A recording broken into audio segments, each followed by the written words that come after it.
Hello.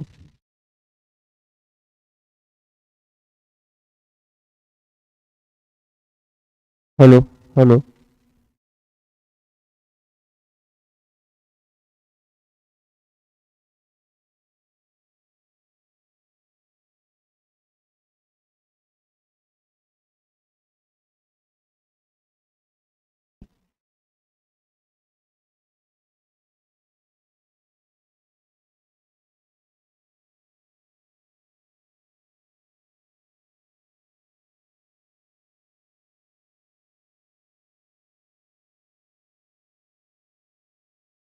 Good evening.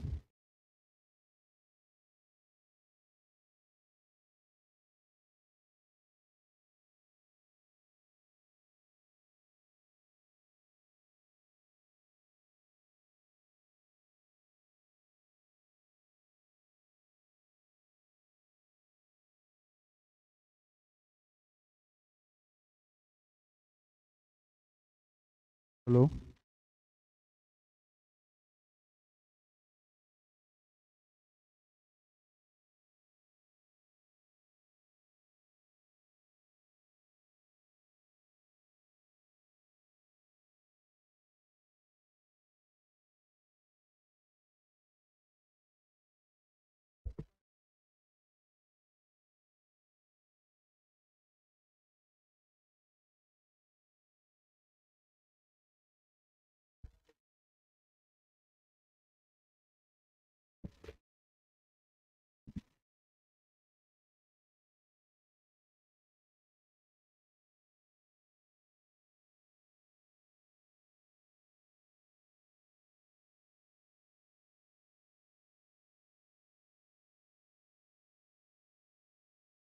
Hello hello नहीं है तो हेलो क्या बोल।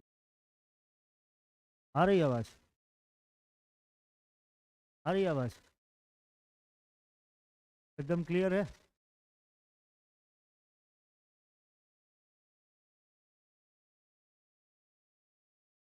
हम्म। हाँ, बोलने पे भी तो आवाज़ जाती थी ना। बोलने की जरूरत ही नहीं।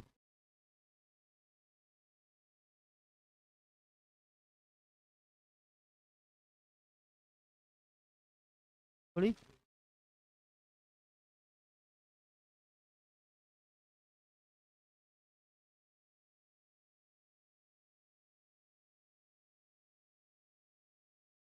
जिस समय बोलो उस समय क्रिकेट होती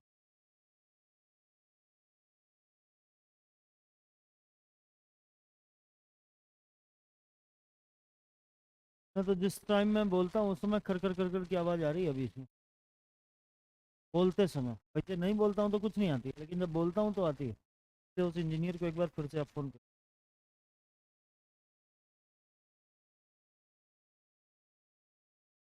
चलिए हम अपना करते हैं। आप मिलनी चाहिए।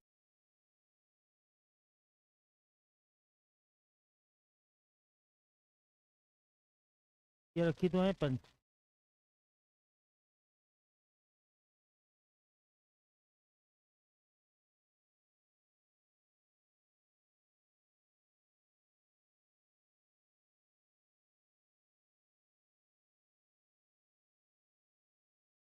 क्या आयो?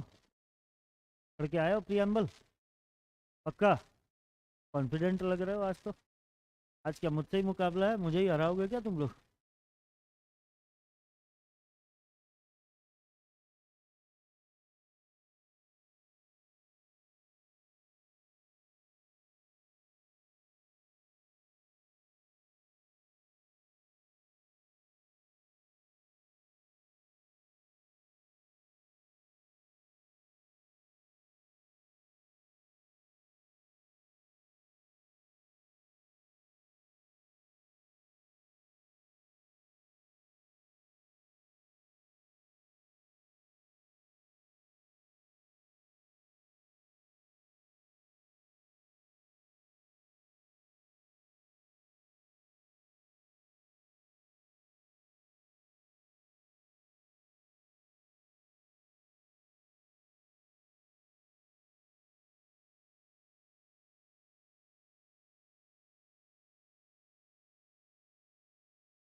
कोशिश तो मैं चला रहा हूँ।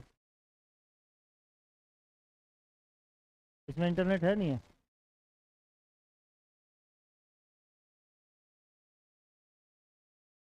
इंटरनेट नहीं है तो फिर मैं,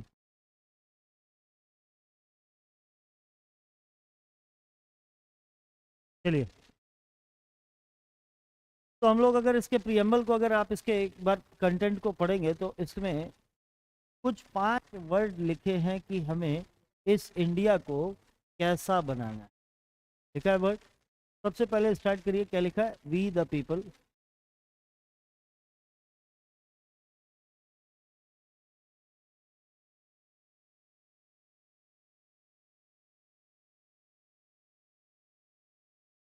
ठीक है, क्या लिखा है इसमें? कहाँ से स्टार्ट होती है? We the people. यानी कि इस काम को करने वाले लोग कौन हैं? कुछ काम हमें करना है, हमें अपने नेशन को कुछ कैसा बनाना है, कुछ चेंज करना है, कुछ तो करना है इसको। लेकिन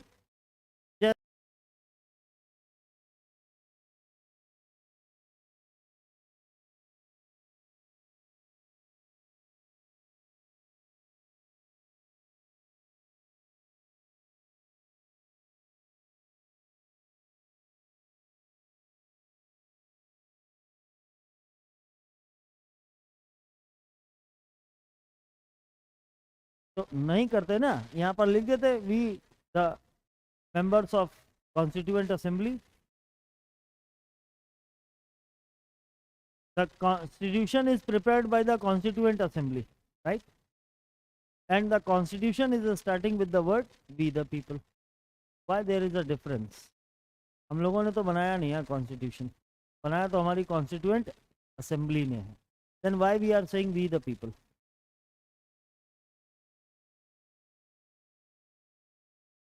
लेकिन कॉन्स्टिट्यूशन तो उन्हीं लोगों ने बनाया और सबके लिए बनाया। तो हम यहाँ कह रहे हैं कि कॉन्स्टिट्यूशन हमने बनाया है, अडॉप्ट हम कर रहे हैं, हम मतलब सारे लोग।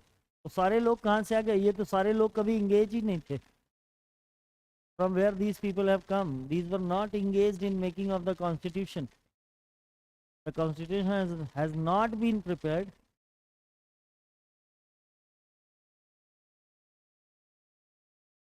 Engineers.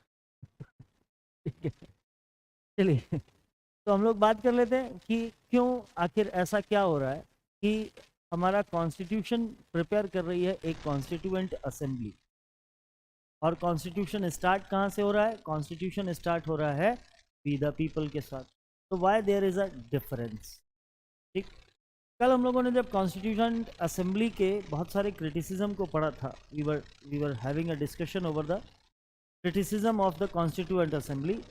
One point was that the constitution assembly did not had sovereignty. इसके पास क्या नहीं था? sovereignty नहीं। हम लोगों ने उसके अगेंस्ट क्या लिखा था? हम लोगों ने लिखा था कि no, the constituent assembly, it is true that the constituent assembly was formed on the recommendations of cabinet mission, but it had required freedom to make the constitution, and it had its freedom to choose whatever it wants to make for the people of India. वो लोगों के लिए क्या बनाना चाहते हैं और कैसा बनाना चाहते हैं, this was provided to the, this freedom was provided to the constituent assembly. Then second thing, the constituent assembly was a representative body. It was a representative body. The members of constituent assembly were the representatives of the people. Partly it was elected and partly members were nominated. So it was a representative body which was representing the entire India, the entire population of India. उसी को represent कर रहे थे. So naturally the source of power were the people. ये हमारी representative संस्था थी ना, रिप्रेजेंटेटिव इंस्टीट्यूशन थी. It was representing whom? It was representing us. हमारा रिप्रेजेंटेशन कर रही थी, right? So it was having the backup of the people. Hence this constitution was adopted by a constituent assembly, which was the assembly of those people who were having their expertise in making of the constitution, legal expertise. And when it was prepared, it was given to everyone and it was adopted by the everyone. The word we the people shows that the real source of power are the people. यही हम बोलते हैं ना, to the people, by the people, for the people, यही हम बोलते हैं ना. ठीक है बात, यहाँ तक बात ओके है. अब जरा देखिए कि अगर हम लोग इसे पढ़ने की शुरुआत करें तो we can divide it into 3 part.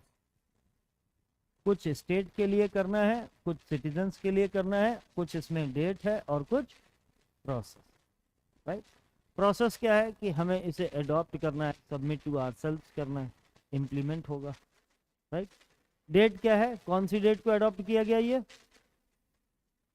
26 नवंबर 1949 की डेट है. अब जरा इसके कंटेंट को अगर आप देखें तो हमने इसमें लिखा कि we the people of India having solemnly resolve, और इंडिया को कैसा नेशन बनाना है, इसके कुछ, इंडिया इज अ रिपब्लिक, ये बात ठीक है.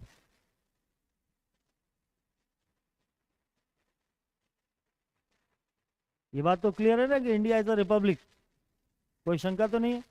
और रिपब्लिक वर्ड के 4 एडजेक्टिव हैं. क्या हैं? 4 एडजेक्टिव्स हैं. क्या एडजेक्टिव्स हैं? 4.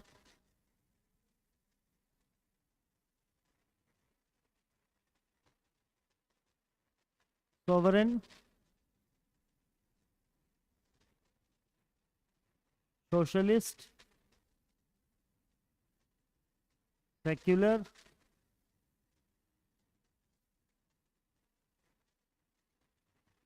And democratic. डन.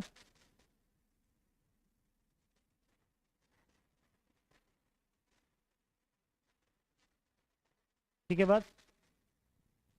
अब अगर हम देखें कि ये वर्ड क्या है, इंडिया कैसा है, इंडिया इन 5 वर्ड से मिलकर बना है और इसके बाद क्या है, रिपब्लिक है. तो India is basically a republic which has these 4 adjectives, which has these 4 adjectives. ठीक, इसके सिटीजन्स को हम लोग कुछ देना चाहते हैं. क्या देना चाहते हैं? कुछ वर्ड वहां लिखा हुआ है, इनको इक्वालिटी मिलेगी, जस्टिस मिलेगा, लिबर्टी मिलेगी, ऐसा ही है कुछ, है ना.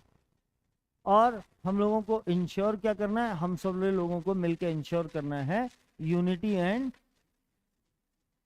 इंटेग्रिटी.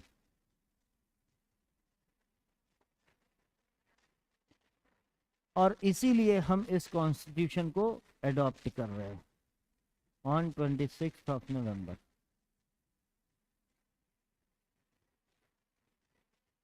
ठीक, 1949 को. अब हमें डेट पता चल गई, हमें इस कॉन्स्टिट्यूशन का एक ऑब्जेक्टिव पता चल गया. क्या ऑब्जेक्टिव है? कि इंडिया को ऐसा बनाना है और इंडियंस को ये प्रोवाइड करना है. और इन सारों की, दोनों चीज़ों के बीच में एक रिलेशन है कि यूनिटी और इंटेग्रिटी को मजबूत रखना है. और इस डेट से ये कॉन्स्टिट्यूशन, ये लोग इसको एडॉप्ट कर रहे हैं. तो हमें सोर्स ऑफ द पावर मिल गया.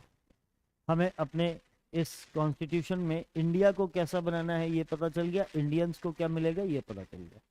ये सारी चीजें हमें कॉन्स्टिट्यूशन में लिखने की जरूरत क्यों पड़ रही है, वाई. अब लौट के आते हैं अपने बिल्कुल बेसिक डिस्कशन पर. Why we need to write all these things. All these things are already provided in the constitution. These are the things which are written before the start of the constitution, but already all these things are included in our constitution. All these things have been provided in the constitution. Then why we need to write it on the first page where the preamble is written? Preamble is the first page, na? It is the first page, na?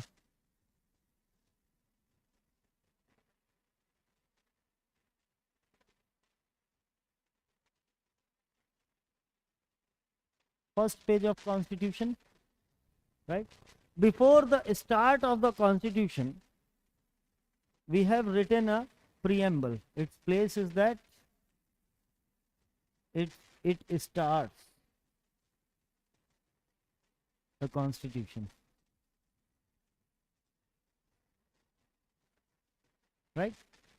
Why we need to why we need to write all these things before the Constitution, on the first page of the Constitution? Already all these things, whatever is written in the preamble, is already provided in the different provisions of the Constitution. Then why we need to write it? What is the need of the preamble? What it shows?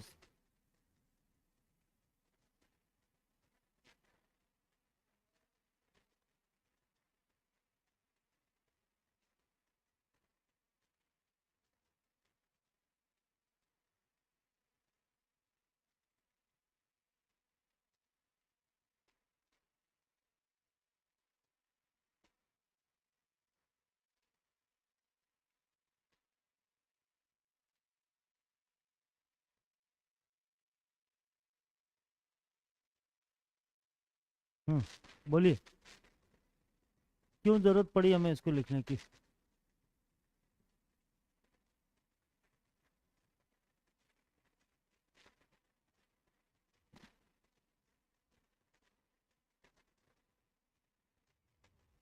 What is the need of writing a preamble?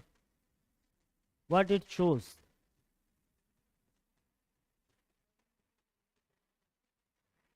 Value, कैसी value? कौन सी value? Value तो already the Constitution is based upon those values, and those values are already provided in the Constitution in form of some rights, or in maybe form of some different provisions. Everything is already provided in the Constitution. Whatever is written here is already included in the Constitution, and the entire Constitution is based on these values. Then why we need to write it explicitly?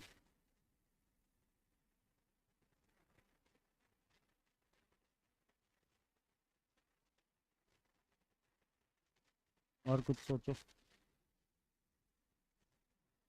Any other thing which comes in your mind?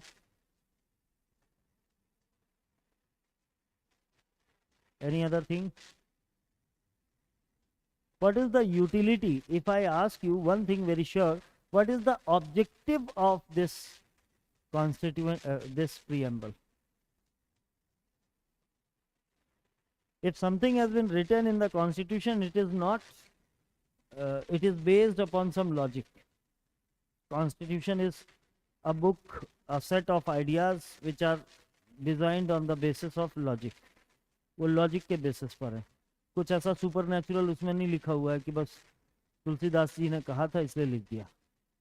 Whatever is written over there is well discussed. It has been added only after detailed discussion. So everything, every single line was discussed in the Constituent Assembly, and after that detailed discussion it has been added in the Constitution. So whatever is written is logical. We need to understand the logic. The entire Constitution is a set of logics. So we need to identify what is the logic. If you understand well the logic, it will be easy for you to understand the Constitution, right? तो पहले logic को समझ लेते हैं. Logic सबसे पहला क्या होता है? लॉजिक कुछ भी होता है. Whenever you participate in any argument or discussion with your friends, you always ask about the logic. On what basis you are saying it? You say it, right? Suppose if you are here and I don't know who you are, and I say you to Abhay, please give me your introduction. What would you tell us? Your name, place, educational qualification, what you are doing currently, what you want to do, or what you have done in the past, right? You will give a brief introduction of yourself. is it a different part of your personality or it is the part which is already in your personality? Already present in your personality? Then why you have given me this introduction? Just because in a short or in brief, I may come to know who you are. यही तो आपका purpose है ना. मैंने आपको कहा please introduce yourself, तो आपने अपना इंट्रोडक्शन दिया सो दैट मुझे पता चल गया कि ये अभय हैं, ये शिल्पी हैं और ये लोग MP-PCS के लिए या किसी भी एग्जाम के लिए प्रिपरेशन कर रहे हैं. आपने ये भी बता दिया कि whether you are pursuing your graduation और you have completed your graduation, right. तो मुझे ये पता चल गया कि आपका नाम क्या है, आपका घर कहाँ है, आपका पता क्या है, आप करना क्या चाहते हो लाइफ में, अभी आप कर क्या रहे हो, पास्ट से लेके फ्यूचर तक हमें सब पता चल गया in a very brief introduction of almost 3, 4, 5 lines, 6, 7, 8, 9, right. ये आपके पूरे जीवन का समरी हो गया. If anyone ask you how is your constitution, what you would tell him? You will just give him a book of the constitution, give him that book और उसको बोलना कि लो पढ़ लो. Is it the process to introduce something? If this is the constitution, means India is based on this constitution, on these values, on these provisions. The government gets the power from this book, from the provisions of this book. It constitutes the India. Don't you think that it is necessary to have an introduction of such an important book? It tells us about what kind of legal structure India is going to have. This is the basic structure, that we are the republic. This is the basic structure of the constitution, that we are a republic. So anyone will have a general idea, if India is a republic, then definitely there will be an election of the president. The president is elected, right? This is the general thing which you can conclude with. If I say I am democratic, then anyone who listens that India is a democratic country, they will come to know that the Indian government is to the people, by the people and for the people. It means the rights of people are uttermost. If we are democratic, then definitely one can have an idea that constitution is supreme here, and according to the constitution, every organ of the government gets its power. There is a rule of law. There is if we are saying that we are socialist,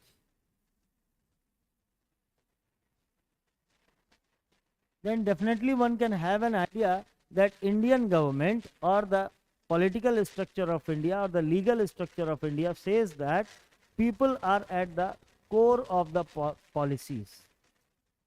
It means we are having a people-centric government.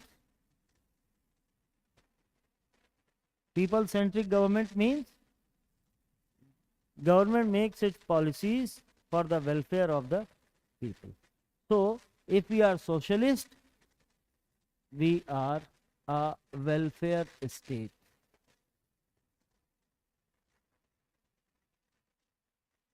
And to ensure the welfare of everyone is an objective of the government, because we are socialist, right? We are sovereign.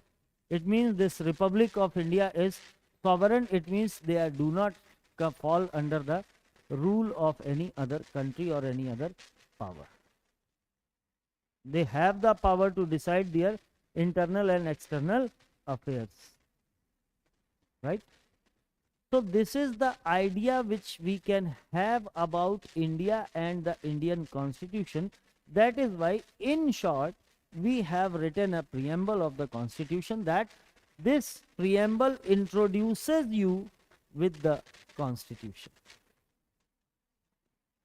There are so many provisions in the Constitution, and most of these, all of these provisions are, all these provisions are basically having are based upon some logic, some values. that value, what is that value is written in the preamble, right? यहाँ तक बात okay? कोई problem यहाँ तक? पक्का? अब जरा आप हेडिंग डाल दीजिए प्रीएम्बल, हेडिंग डाल दीजिए प्रीएम्बल। डन? लिखिए Indian Constitution starts with the preamble. Indian Constitution starts with the preamble.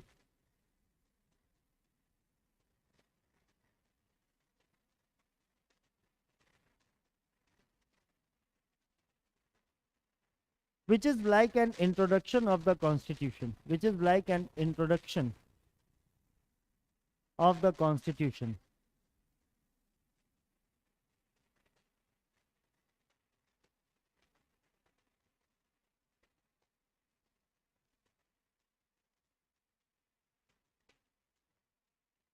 Before the preamble of the Constitution, before the preamble of the Constitution,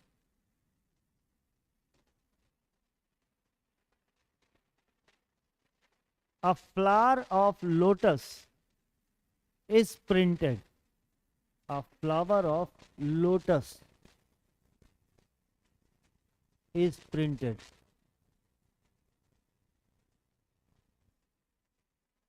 ठीक है? A flower of lotus is printed, right? This preamble gives us an overview of the Constitution, gives us an overview of the Constitution,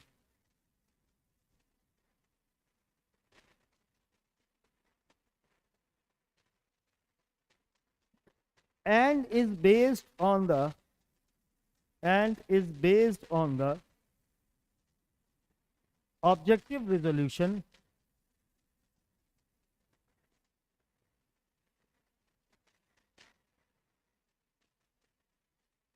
presented by Jawaharlal Nehru.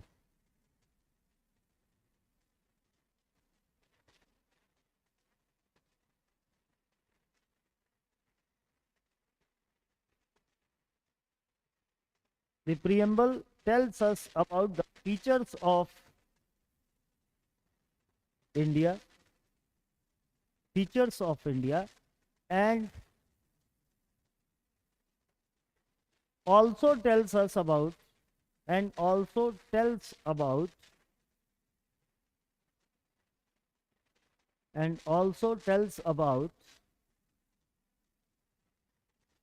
rights of the people.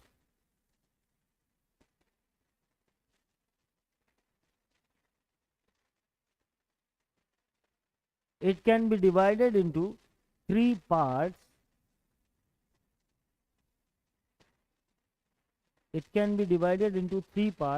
Where first part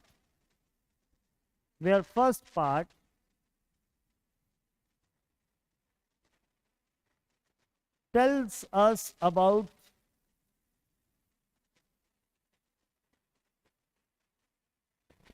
nature and features of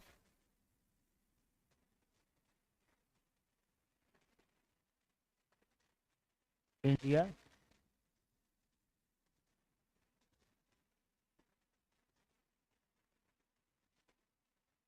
The second part tells about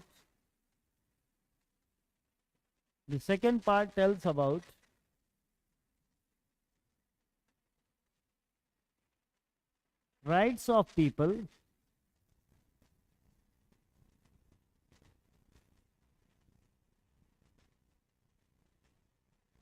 and their relation with the state.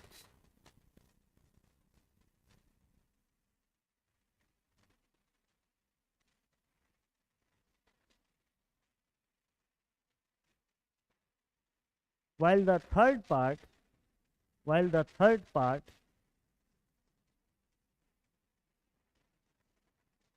mentions the date and the process.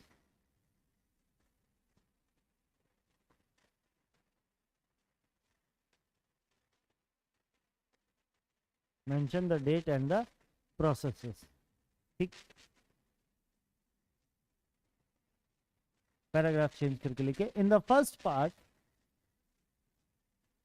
India has been declared a republic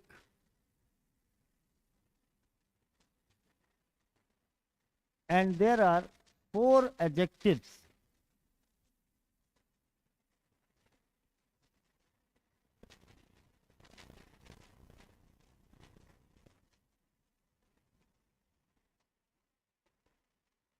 to this word.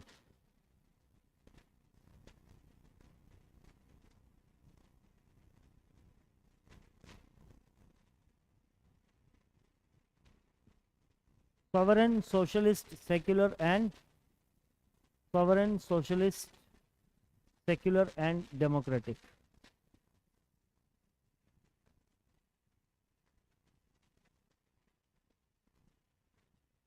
The preamble talks about three types of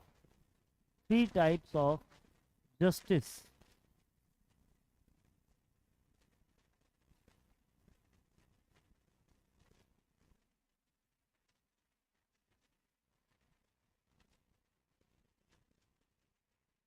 Social, political and economic. Social, political and economic.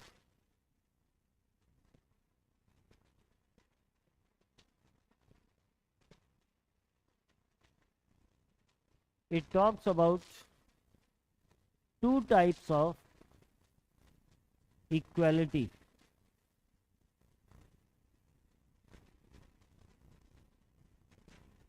Equality of status and equality of opportunity.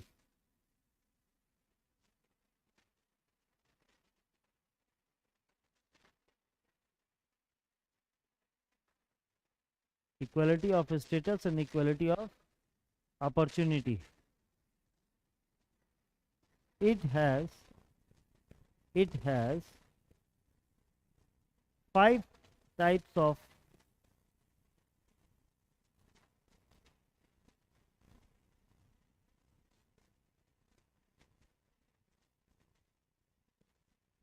liberty.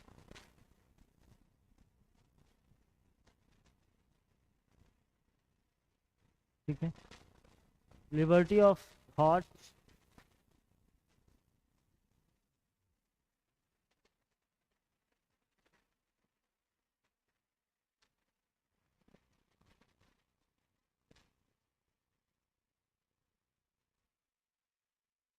expression,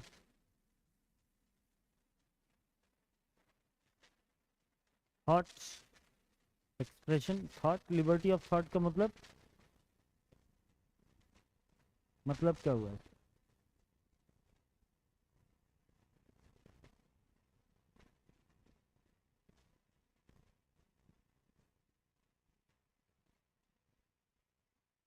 अभी बात करते हैं, इन सारी चीज़ों पर बात करना है, इसलिए हम उनको क्या करें, पहले लिख लेते हैं फिर बात करें. Liberty of thought, expression, faith,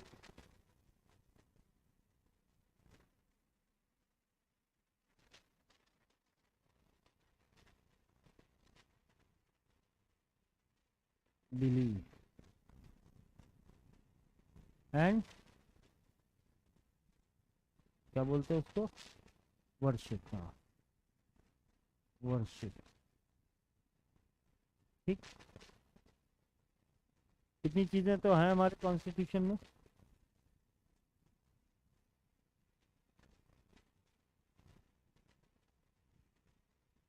ठीक है बात, इतनी चीजें हैं हमारे कॉन्स्टिट्यूशन में. अगर हम लोग शुरू से इसको देखें तो ये चीजें हम लोगों को दिखाई देंगी. उसके बाद फिर क्या है, फ्रेटर्निटी. फ्रेटर्निटी भी है ना,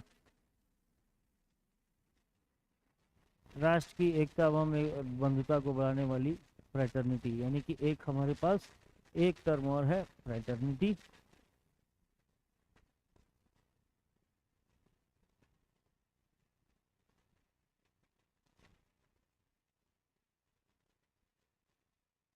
और यूनिटी एंड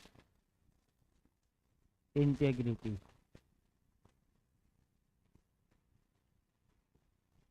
ठीक, इतनी चीजें हैं।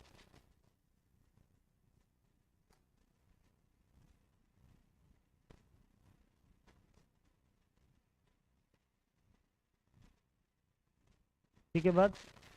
अब इतनी चीजों को हम लोगों को पढ़ना है। प्रियम्बल स्टार्ट होती है, कहती है कि we the people having solemnly resolved to make India a sovereign, socialist, secular, democratic republic। कैसा देश बनाना है? ये 5 तरीके का देश बनाना है। ठीक, उसके बाद कहता है and to provide all its citizens क्या? Justice, social, political and economic. और क्या? Liberty, liberty of thought, expression, faith, belief and worship. और क्या?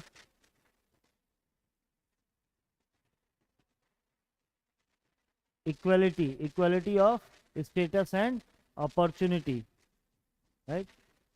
और क्या कहता है? And to ensure its unity and integrity, and to ensure the fraternity which increases the unity and integrity of the nation, we are adopting this constitution on this date, submit to our Calcutta। क्या है basically ये पूरा चीज है? This is the feature of the state. ये क्या है? Feature of state, है ना। ये क्या है? ये लोगों के राइट्स हैं। These are the rights of people.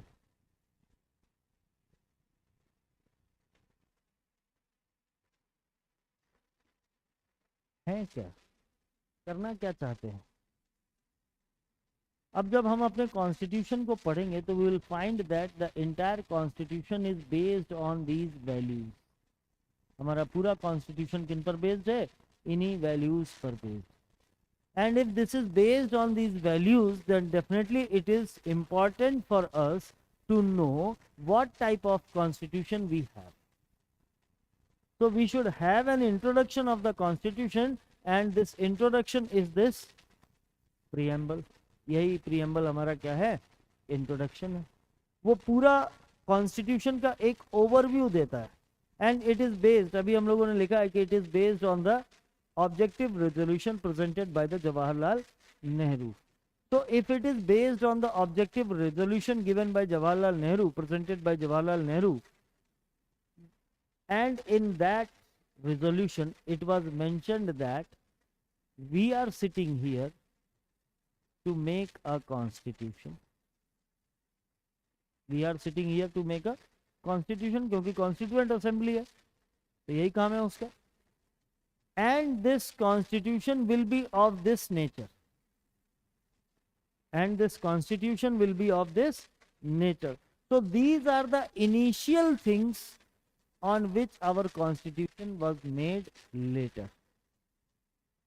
पहले इनको हमने डिसाइड किया, later on we decided कि what is the provision in the constitution।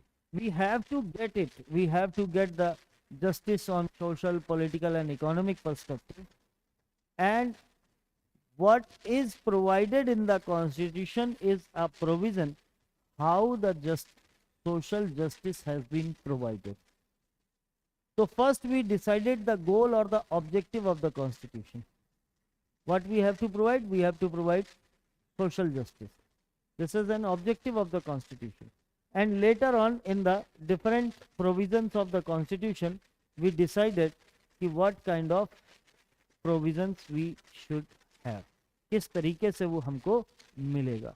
तो दिस इज द गोल और the objective of the constitution, and the provisions are the means of the constitution. These goals have been achieved through the different provisions of the constitution। So whatever is written here will necessarily be written in the constitution, because the entire constitution is based on these goals। ये तो बात होगी। अगर आपसे कहा जाए कि to run is a good habit, और आपने फैसला कर लिया कि आपको दौड़ना है, you have set an objective और the goal of your life कि every day you will have to run 5 kilometres 10 kilometres, you have to run. आपने गोल डिसाइड कर लिया तो ऐसा थोड़ी कि आपने जैसे ही गोल डिसाइड किया और बस तुरंत उठे और भाग खड़े हुए। अरे आप उसके लिए कुछ प्रिपरेशन करोगे ना, उसके लिए आप उसके लिए जो भी नेसेसरी गियर्स हैं वो आप लोगे, जूते चाहिए जूते लोगे, मोजे चाहिए मोजे लोगे, जो दौड़ने में सहायक हो। मैं इन जूतों को पहन के सोचूं कि मैं दौड़ रहा हूँ, तो इज इट पॉसिबल? नहीं, ये तो अपोजिट हो जाएगा। ये तो वो जूते हैं जो पक्का बताते हैं कि तुम दौड़ नहीं पाओगे। तो अब मुझे कुछ नेसेसरी गियर्स लेने होंगे।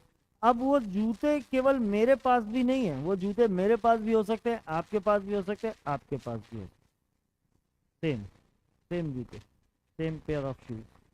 यू में है, वाई में है एंड शिल्पी में है, राइट। अब क्या हम इससे ये कंक्लूड करें कि जिस इंसान के पास जूते होते हैं वो दौड़ता है?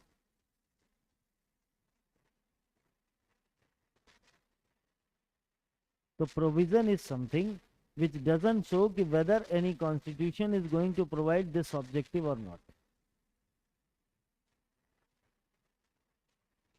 All those persons who have those shoes have not taken any resolution to run.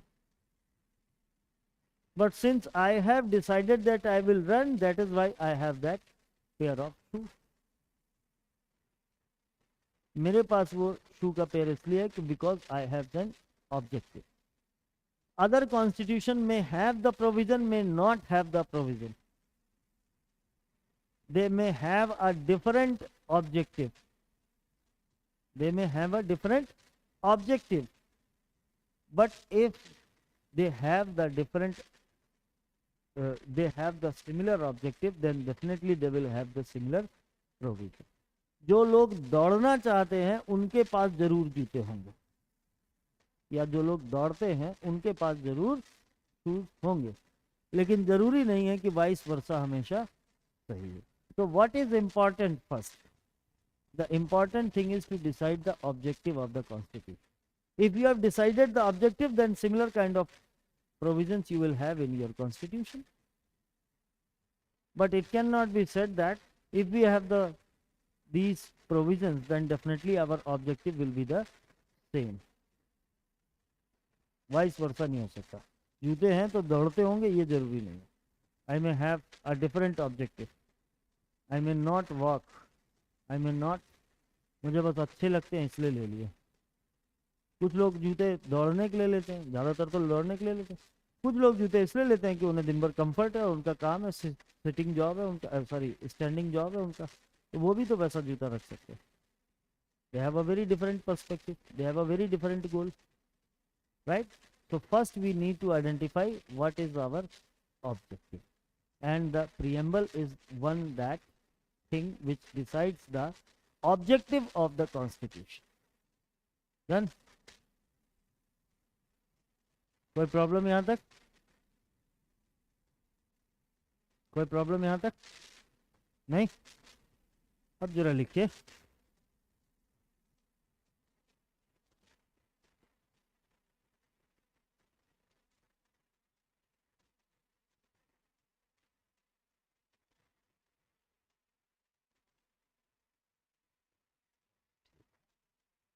Paragraph change करके लिखिए। The preamble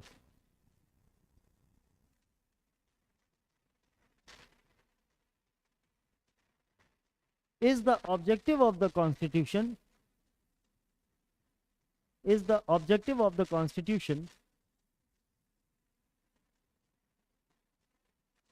and was discussed in detail in the Constituent Assembly.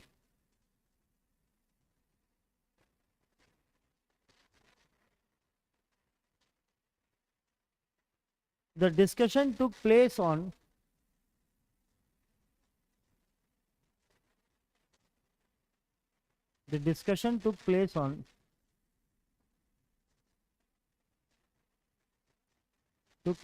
in second reading of the constitution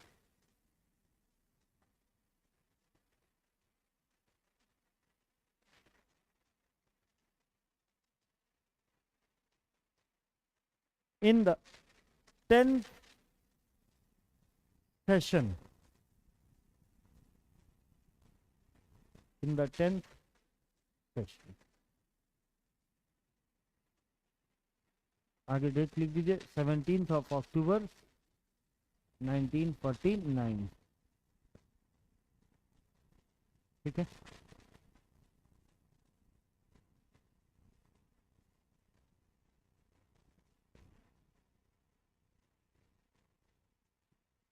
ठीक.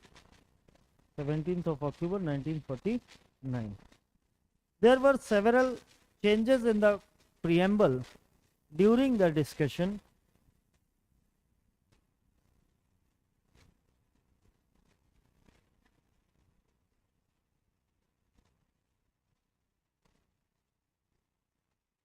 Such as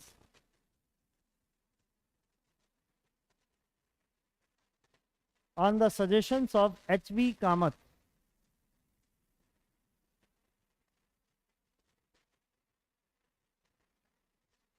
the names of God and goddesses were removed.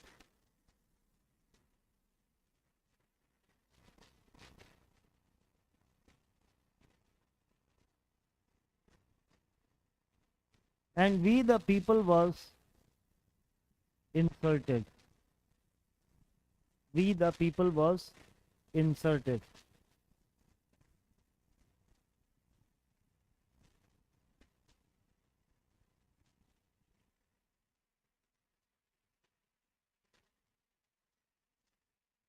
Several principles of Gandhism were added. Several principles of Gandhism were added on the suggestions of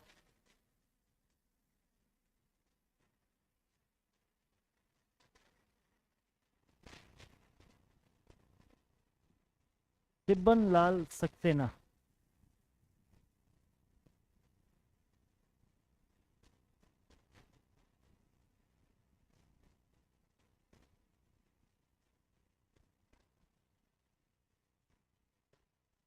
Purnima Banerjee opposed the inclusion of people in the preamble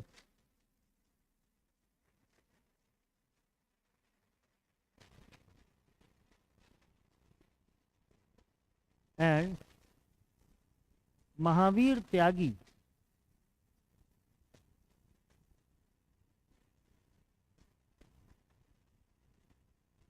said that from where the people have come,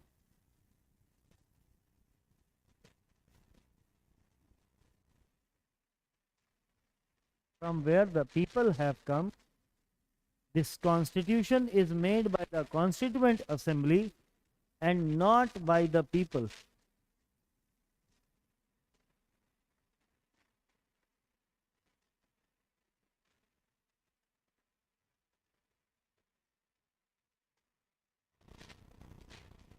Dr. Ambedkar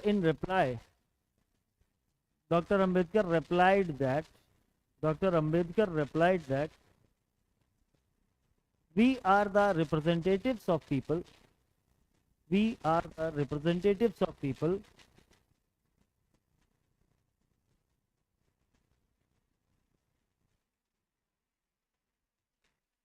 The legislative assemblies of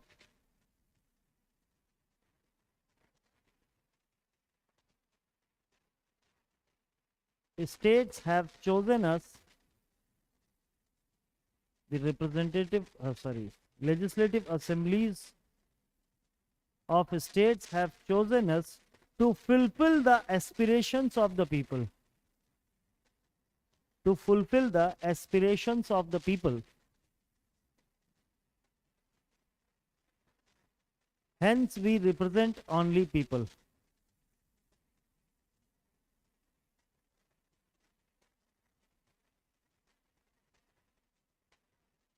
If 13 states can form an USA and write we the people,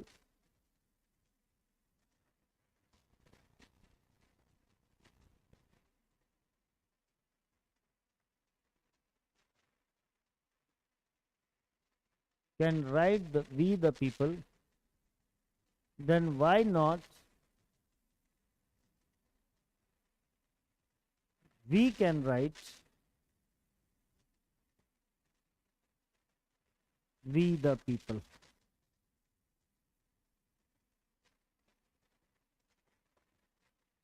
Why not we can write the people.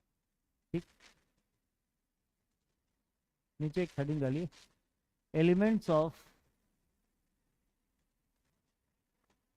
Preamble.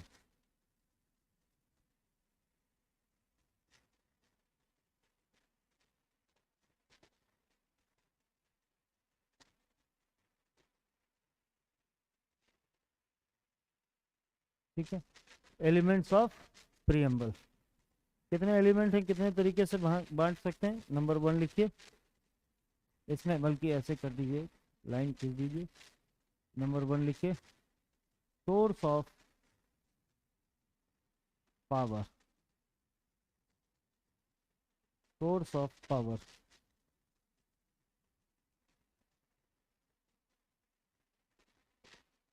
Nature of state. State यानी कि India. ठीक है,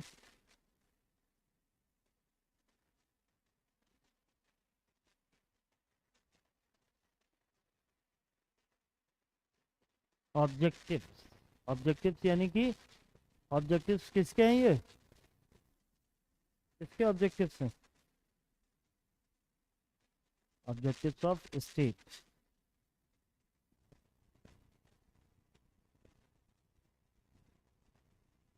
और ये क्या है, implementation.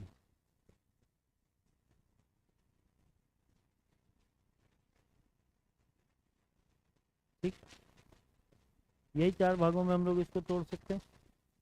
Number 1 heading डालिए, source of power. Source of power. People are the ultimate source of power. People are the ultimate source of power because the constitution starts with we the people.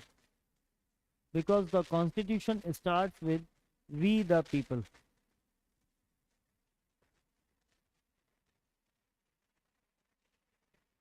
It signifies that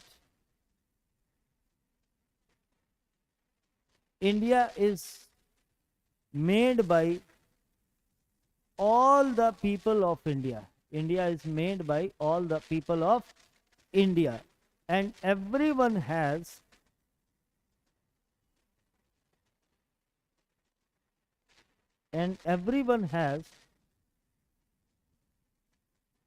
ownership over the India.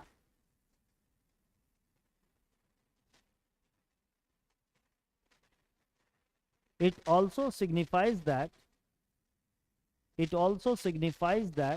the sovereignty is vested in people. The sovereignty is vested in people.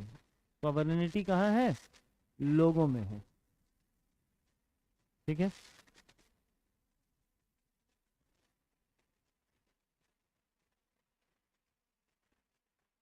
Paragraph change करिए, लिखिए, we the people word also signifies that India is united. India is united.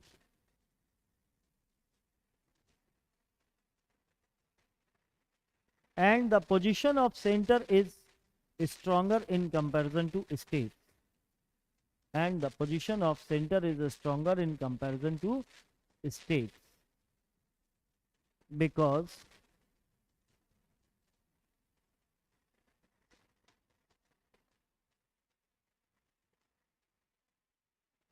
it is not written that we the people of Punjab, Rajasthan, Assam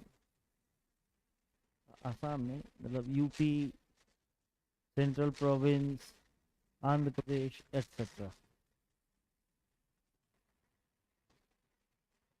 ठीक, तो we the people of India signifies the unity also. ठीक है बात. It signifies the unity also. कह रहा है कि we the people, अब कौन कौन है, सारे लोग हैं, everyone is included and everyone has been given the same status that we are the people of India। इसमें किसी के साथ कोई भेदभाव, किसी को कोई प्रेफरेंस, किसी का कोई डेप्रिवेशन नहीं है। everyone is included, everyone is welcome, right. तो ये क्या क्या बताता है हमको, ये बता रहा है हमको फर्स्ट चीज कि अल्टीमेट सोर्स ऑफ पावर कौन है,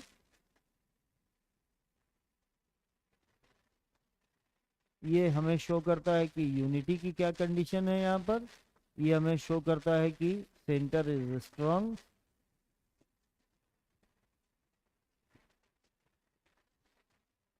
और ये हमें शो करता है कि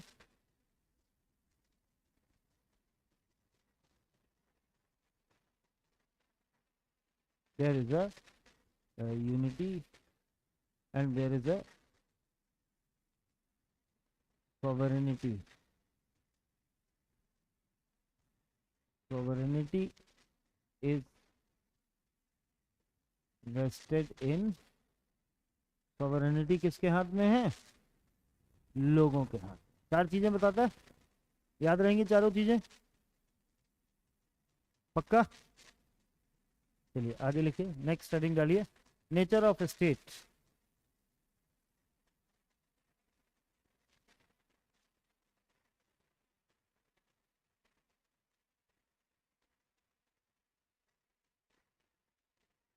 नेचर ऑफ स्टेट कैसा है भाई, यहाँ नेचर ऑफ स्टेट की पहली बात क्या है, सॉवरेन, डाल दीजिए number 1, sovereign. It means that any state is, it means that any state is, any state has the freedom of, has the freedom to take decision, ऐसे लिखो, has the freedom to take decision in its internal and external matters।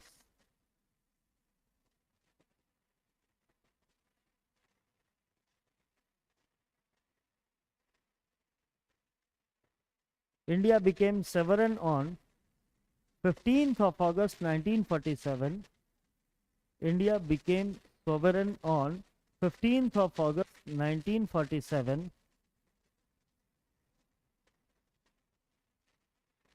and this sovereignty is an, and this sovereignty is a necessary element of state, necessary element of state, necessary element of state।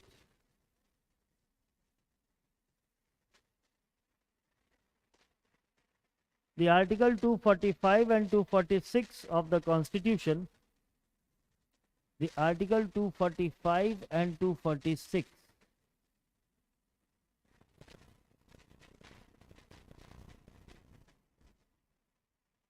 and 246 क्या लिखा,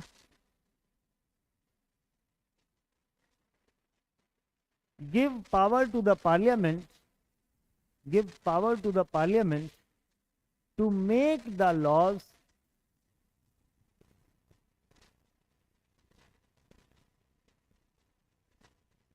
on internal and external matters, on internal and external matters।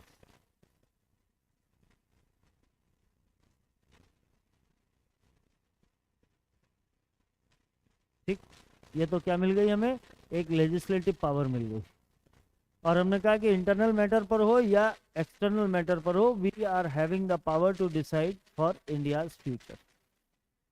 ठीक, आगे लिखिए, to fulfill the national objectives, to fulfill the national objectives is the prime objective of, to fulfill the national objective नहीं, to fulfill the national interest, to fulfill the national interest is the prime objective of any state। What are the national interests? What do you understand by national interest?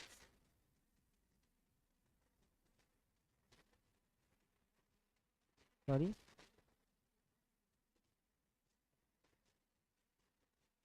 वो national objective हो सकता है, interest नहीं हो सकता. National interest is something different.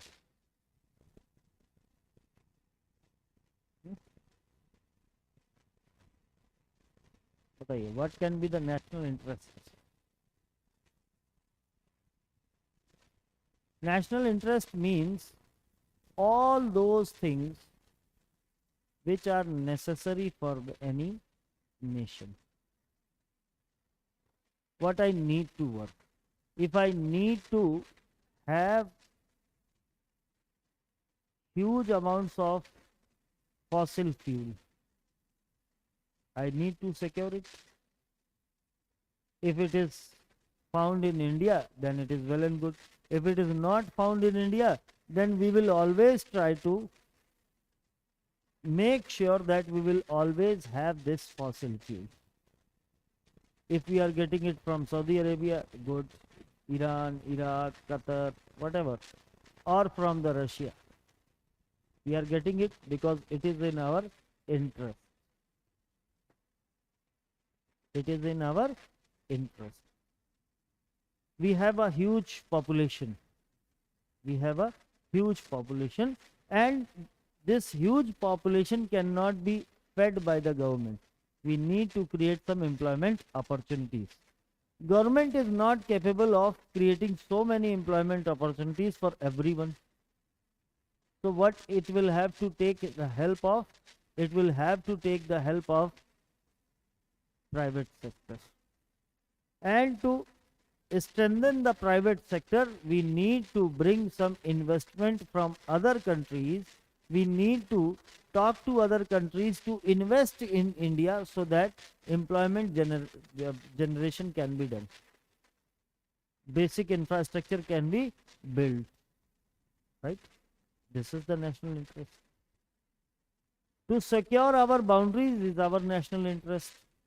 Otherwise, there will be no nation and no interest. Right?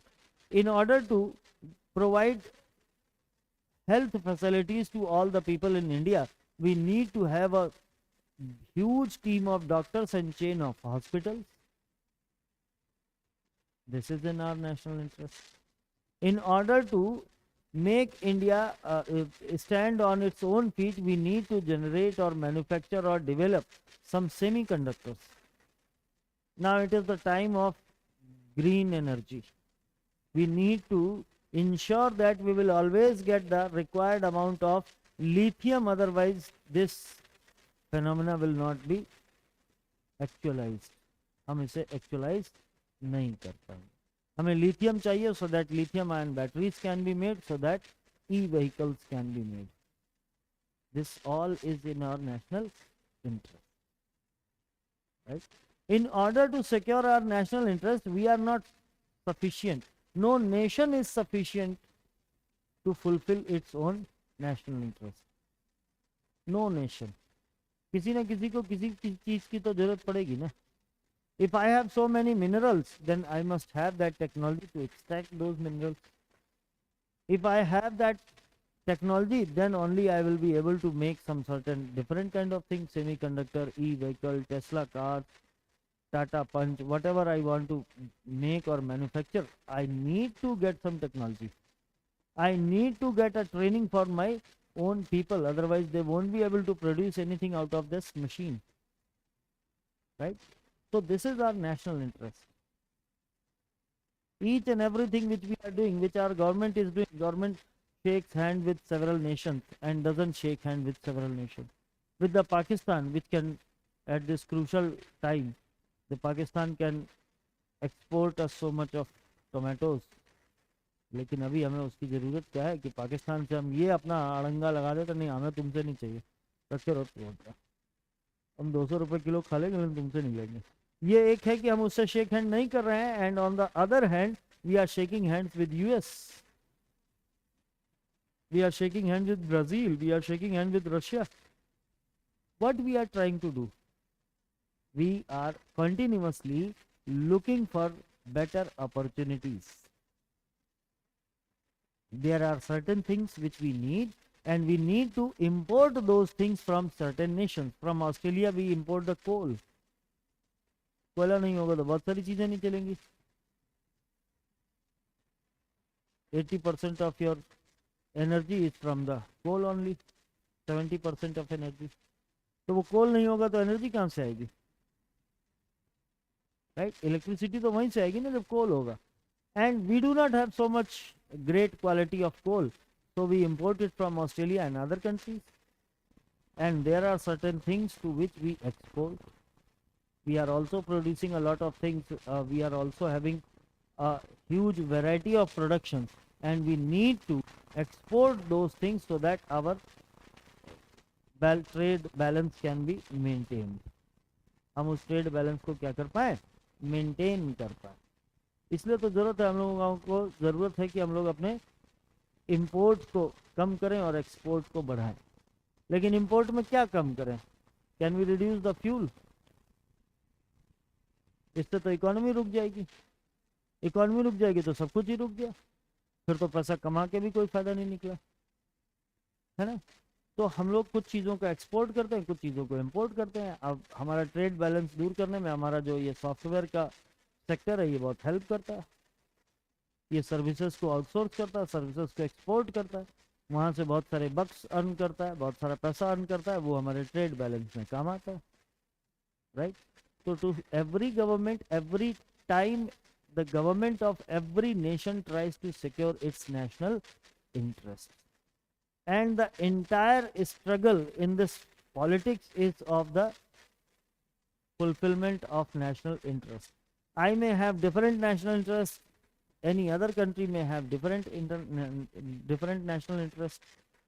दोनों के हित में कभी कभी क्या होता है, कोई टकराव नहीं होता है. कभी कभी इन दोनों के बीच में क्या होता है, टकराव हो जाता है.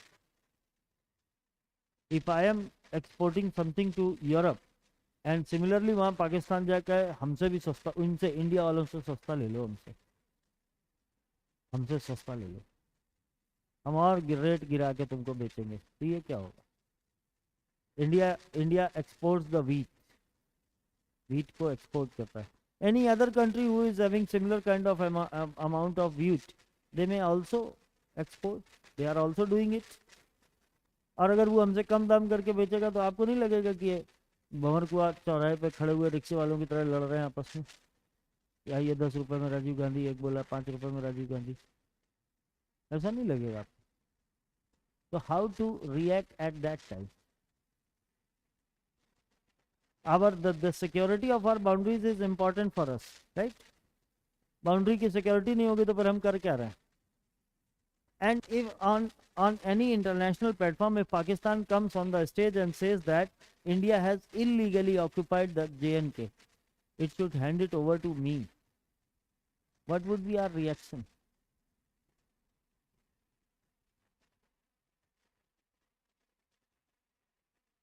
That is why Indian government always says कि whatever Pakistan is doing is the bakwas.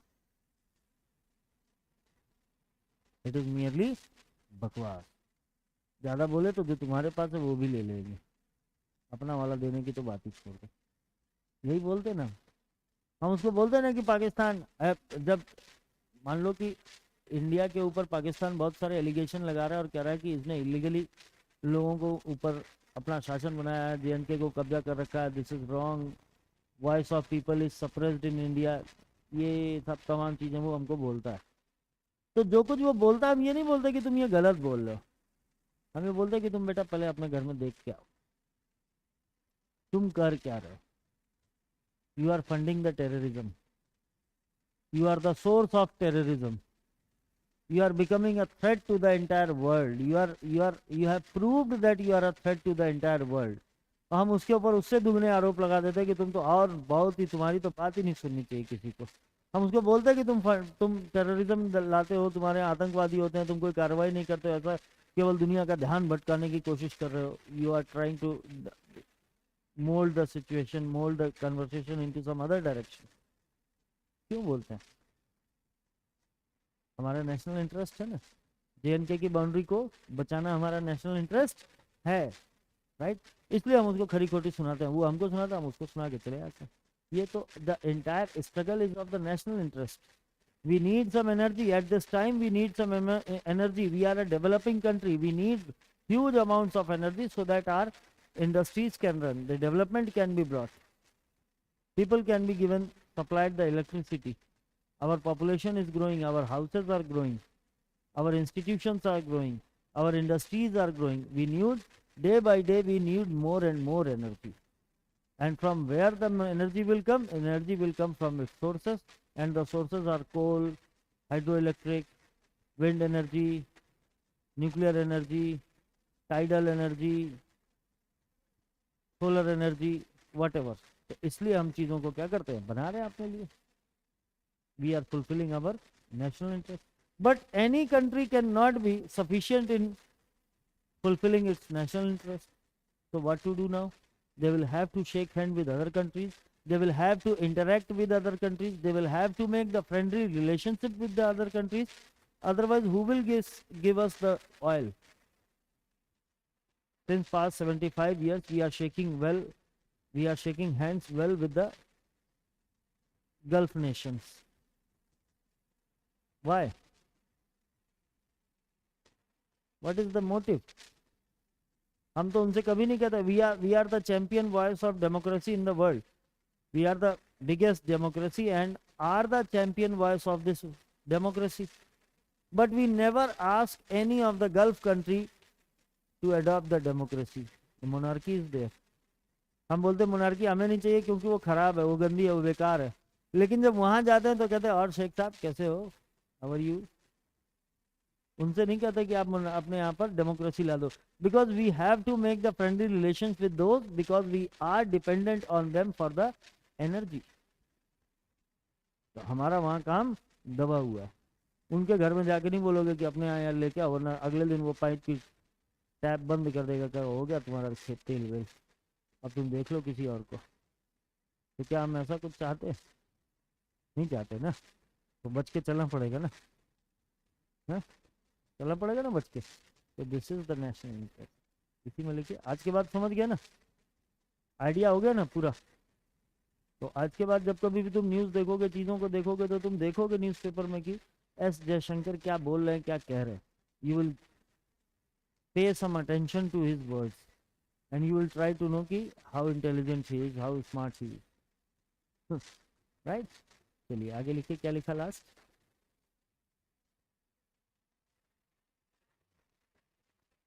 To fulfill the national interest is the prime objective of the government of any state,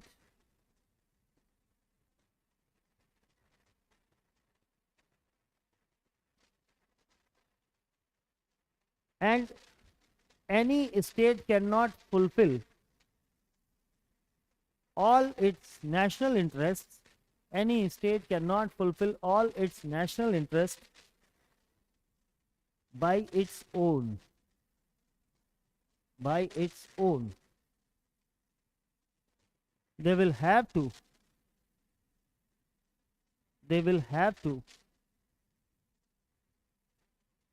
make friendly relations with other nations,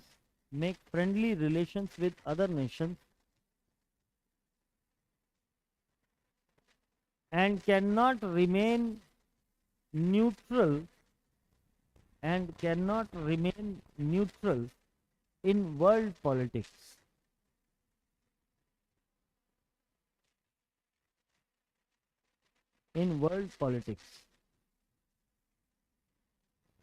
They need to coordinate with each other.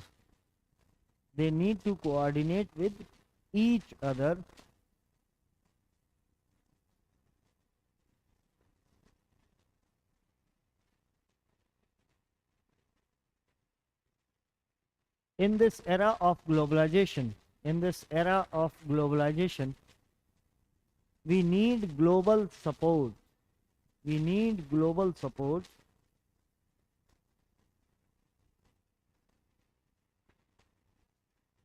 And that is why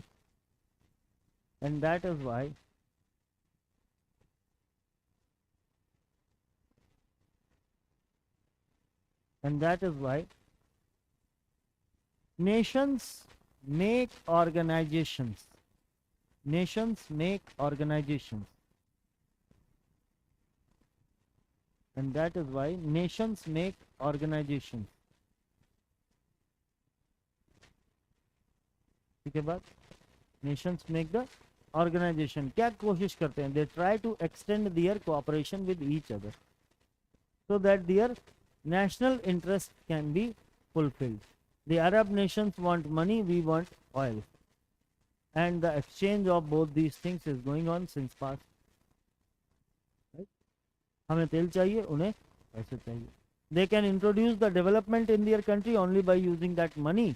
And to earn the money, they do not have any other thing. That is why they have started exporting the oil.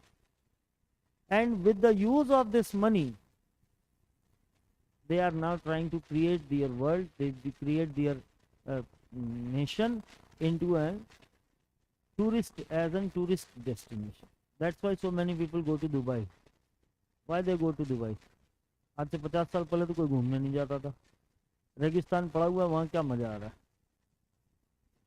सब Dubai घूमने चले जाओगे, वहाँ पर gold market, ये वो taxes कम कम क्यों किए गए taxes? So that the it can attract the people from the different Nations.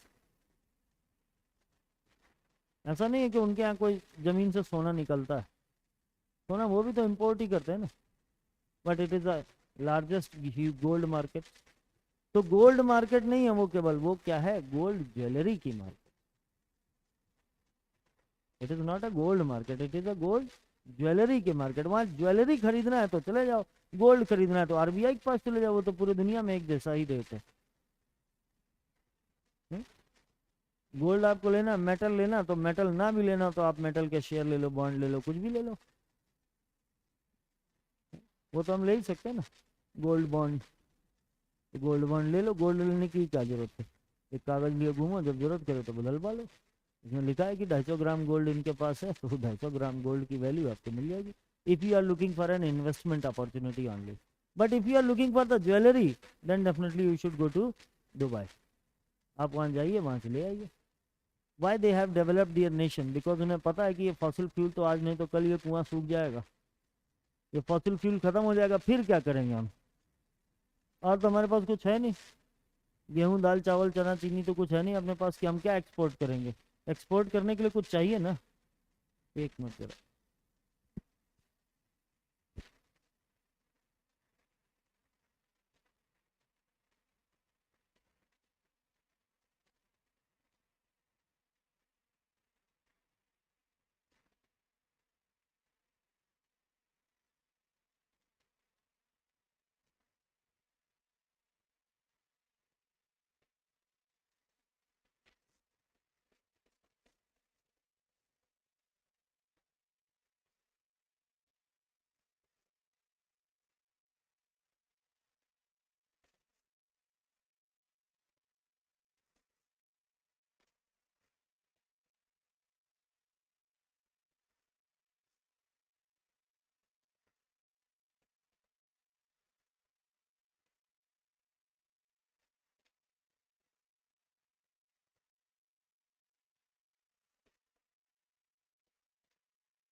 ठीक है, तो यहाँ तक नेशनल इंटरेस्ट ओके है.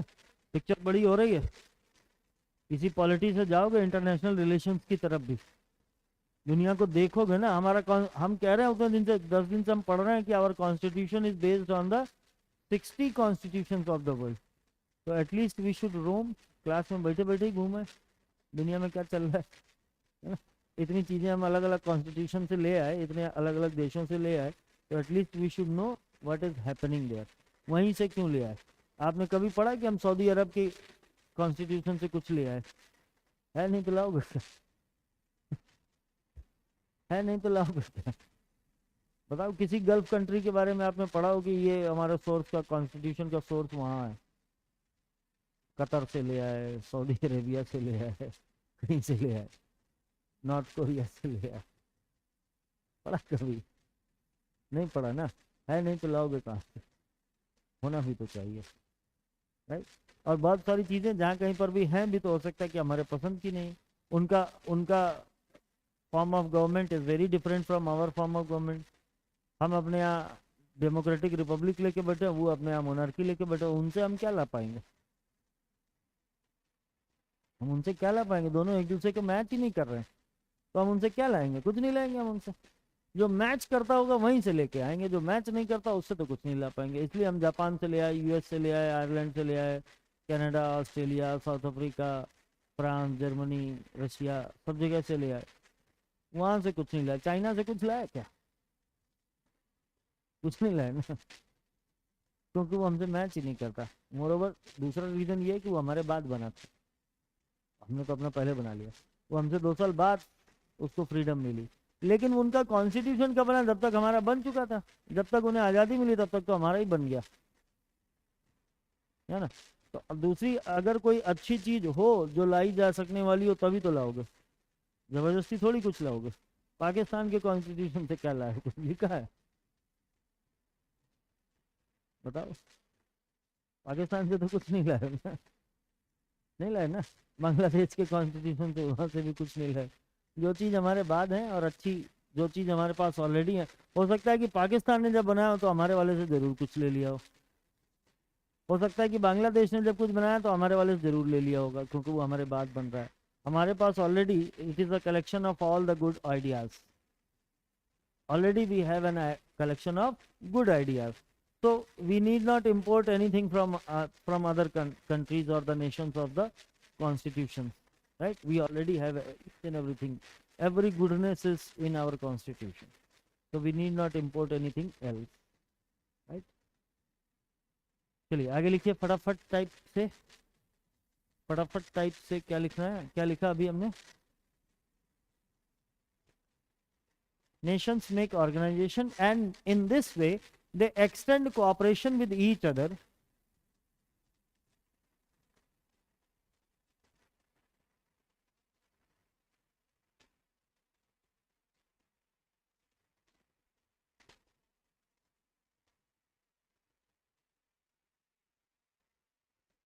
to be in that organization or not, to be in that organization or not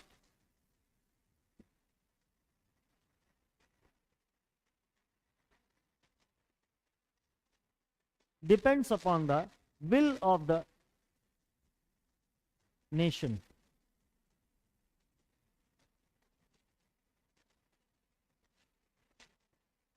Will of the nation. And it is up to the nation, and it is up to the nation to stay in the organization as a member or not.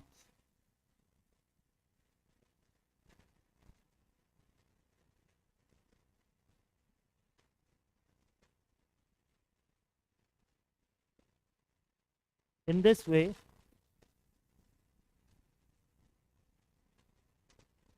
membership of any organization or association, in this way, the membership of any organization or association does not affect the sovereignty, does not affect the sovereignty.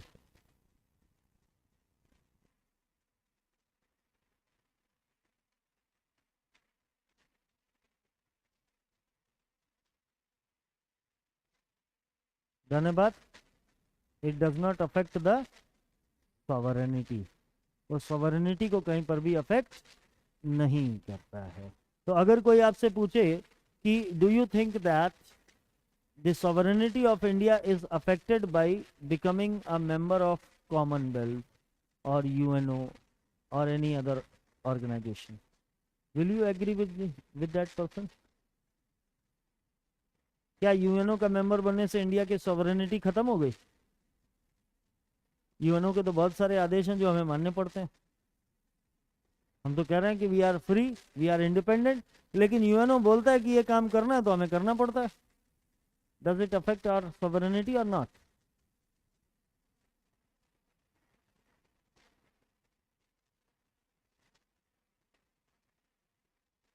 बताओ, does it affect? No, it doesn't affect our sovereignty. जिस दिन तुम्हें मन करे उस दिन तुम वो यूएनओ का ऑर्गेनाइजेशन छोड़ देना। And whatever we are following as the direction of the UNO, it is not for the politics, it is for the human service, it is in the human interest. किसी का भी interest हो सकता है। UNESCO हमको बोल सकता है कि आप अपने ये तमाम सारे किले विले हैं इनको ठीक ठाक करके रंग पुताई करके रखा करो, ये खराब हो रहा है, these are the places of historical importance. वो हमको बोल सकता है कि आपके यहाँ पर यूएनईपी हमको बोल सकता है कि आपके यहाँ पर शेर चीते की संख्या कम हो गई, आप इनको प्रिजर्व करो। तो इससे कोई नुकसान हो रहा है क्या? इससे कोई नुकसान हो रहा है? और इज इट इन बेनिफिट और in the favour of the human kind और the life on the earth?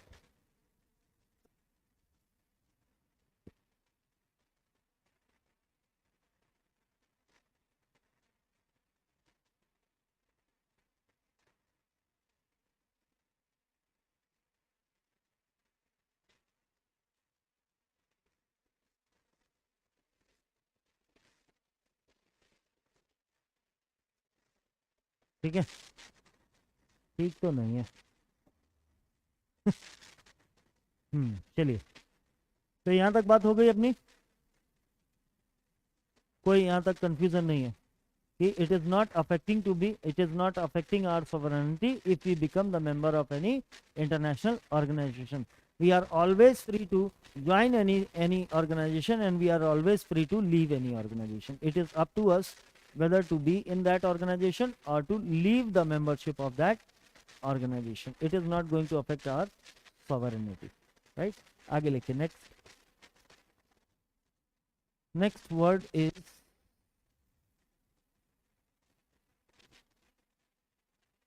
socialist. What does this word socialist means?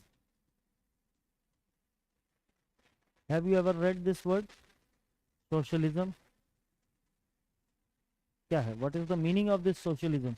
Socialism means whatever we are doing is having a purpose to serve the society. Purpose to serve the society. And not everyone, we are here to see the entire society as one unit. उसमें बहुत सारे लोग होंगे, those who are at the upper end, those who are at the lowest end. We need to upgrade those people. We do not have to bring the upper people down, rather we need to uplift the lowest peoples to the upside.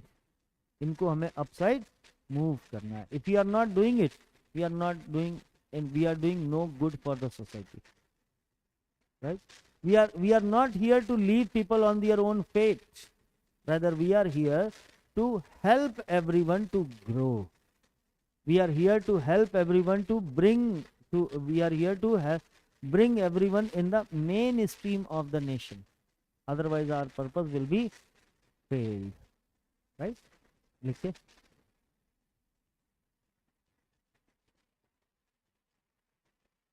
the word socialist was added in the preamble. The word socialist was added in the preamble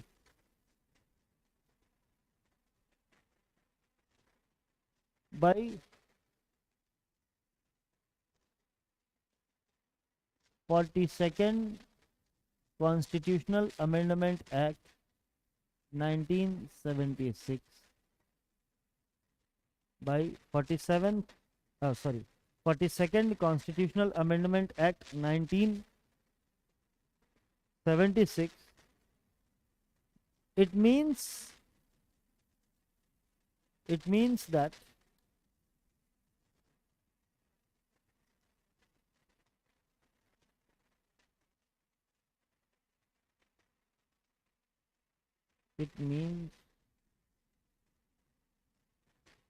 making of such an economic system in which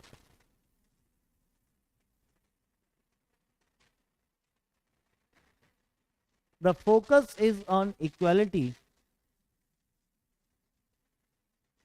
the focus is on equality and which negates, which removes the element of inequality.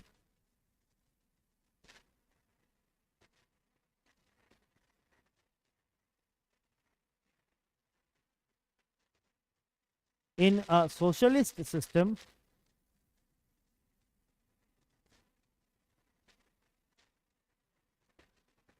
resources are used for maximum welfare of people.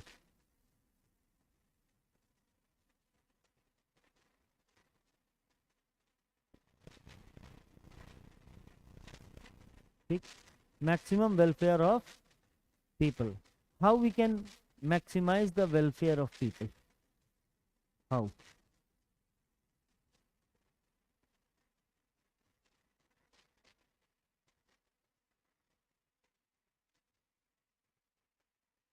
How to maximize the welfare of people? Socialism means welfare. How will you instigate the this welfare in your society? People centric. इसका और कोई basic point जहां से हम start करेंगे?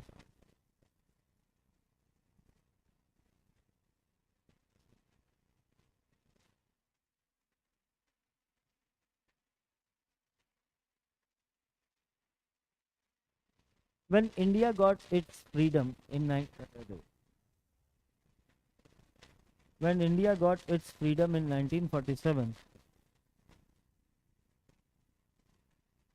the condition at that time was that there were so many people who had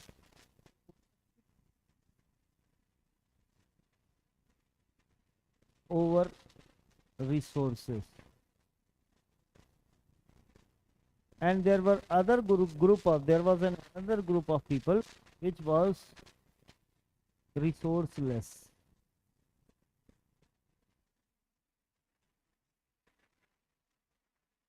कुछ लोग हैं जिनके पास जमीन बहुत ज्यादा पीस ऑफ लैंड है, और कुछ लोग हैं जिनके पास कुछ नहीं है. How to maximize the welfare of these people? This welfare of people cannot be maximized unless and until they come on an average level of land holding. जब तक कुछ लोग जिनका इस देश की ज्यादातर लैंड पर अगर उनकी ओनरशिप है, तो बहुत सारे लोग ऐसे होंगे जो लैंडलेस होंगे, नहीं होंगे. किसी इंसान के पास अगर 10,000 एकर्स ऑफ लैंड है, तो ये इसका क्या कर रहा है? इसको जरूरत है 10,000 एकड़ की. अब वो अपने से कब्जा करके बैठा है, वो एक अलग बात है.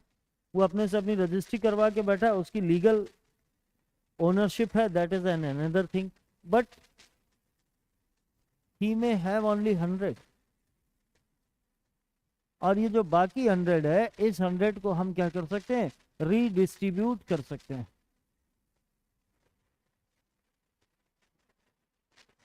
इसको क्या कर सकते हैं?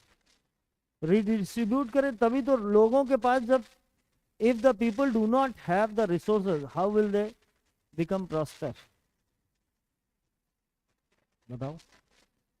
अभी तो हम आज के काम में देख रहे हैं, आज के रेस्पेक्ट में हम लोग देखें तो there are so many things कि लोग नौकरी कर रहे हैं, चीजें कर रहे हैं, लेकिन 1947 को ध्यान में रख के मुझे बताओ, was there any other source of income?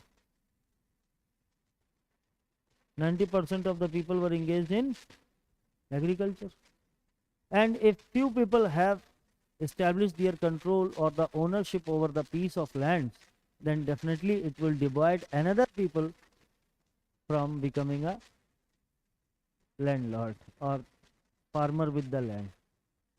Other people will always be, resource तो लिमिटेड है ना. जमीन तो बढ़ा नहीं सकते, लैब में तो बना नहीं सकते कि सबको बांट के दे दिया कि जमीन ले जाओ. तो फिर करें क्या? तो we need to redistribute, and in order to redistribute the government should have two powers. What are the powers? First, it have to ensure that no one has excess of land. We need to limit the thing, limit or the boundary. We need to put some limitations on how much of land you can have. Second thing, we need to check that this is known as concentration of resources, and this is known as, another thing is known as distribution of resources.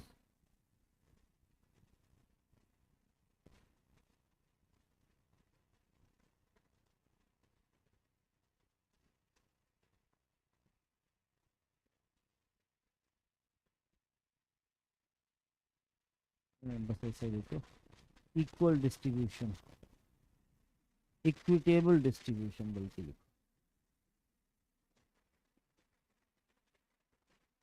Equitable distribution of resources.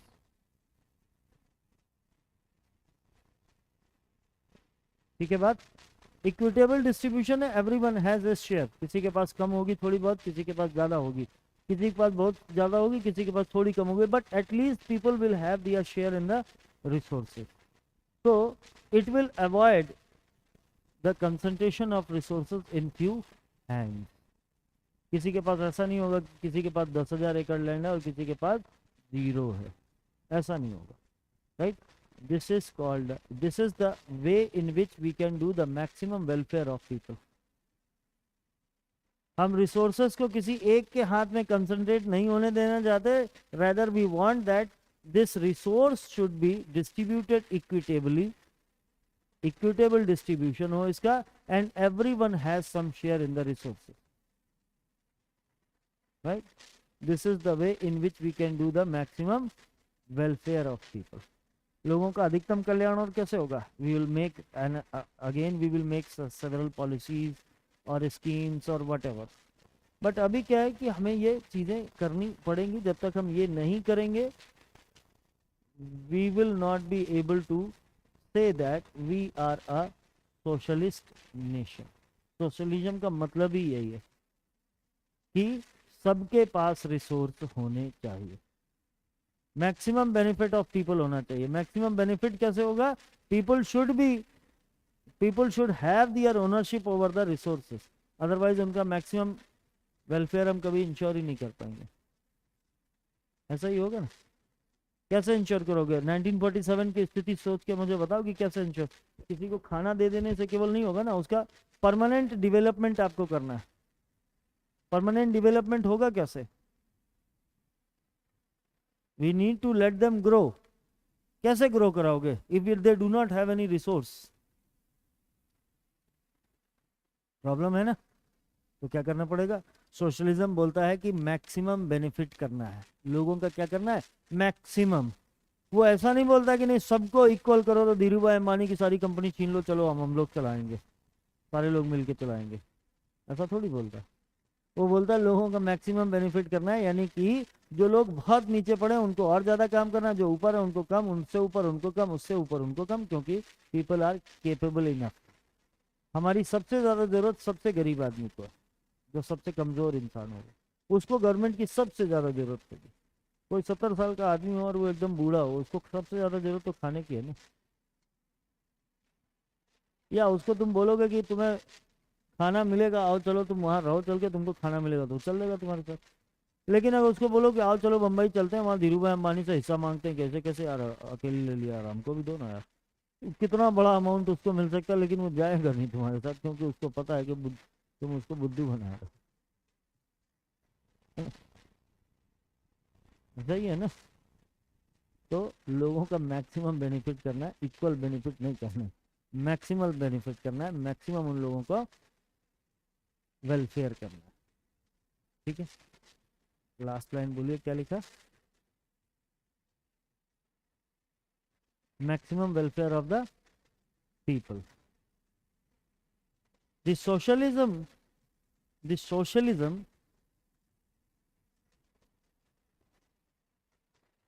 can be found in different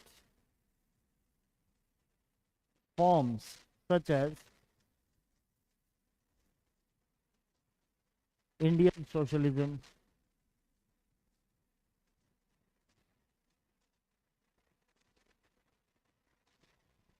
Fabian socialism. Fabian socialism का नाम सुना है कभी? Fabian नहीं, अभी आगे मिलेगा हम लोगों को जब हम लोग डीपीएसपी को पढ़ेंगे ना। सोशलिज्म तो कहाँ दिखाई देगा? डीपीएसपी में दिखाई देगा। तो जब सोशलिज्म को हम लोग पढ़ेंगे तो फिर सॉरी, जब डीपीएसपी को पढ़ेंगे तो सोशलिज्म भी हम लोगों को मिलेगा। ठीक है, ठीक। And other forms of socialism. Forms of socialism देखो, दो तीन तरीके की चीजें। सोशलिज्म का मतलब है, इसका सीधा सीधा सा मतलब होता है कि public is important, not the government.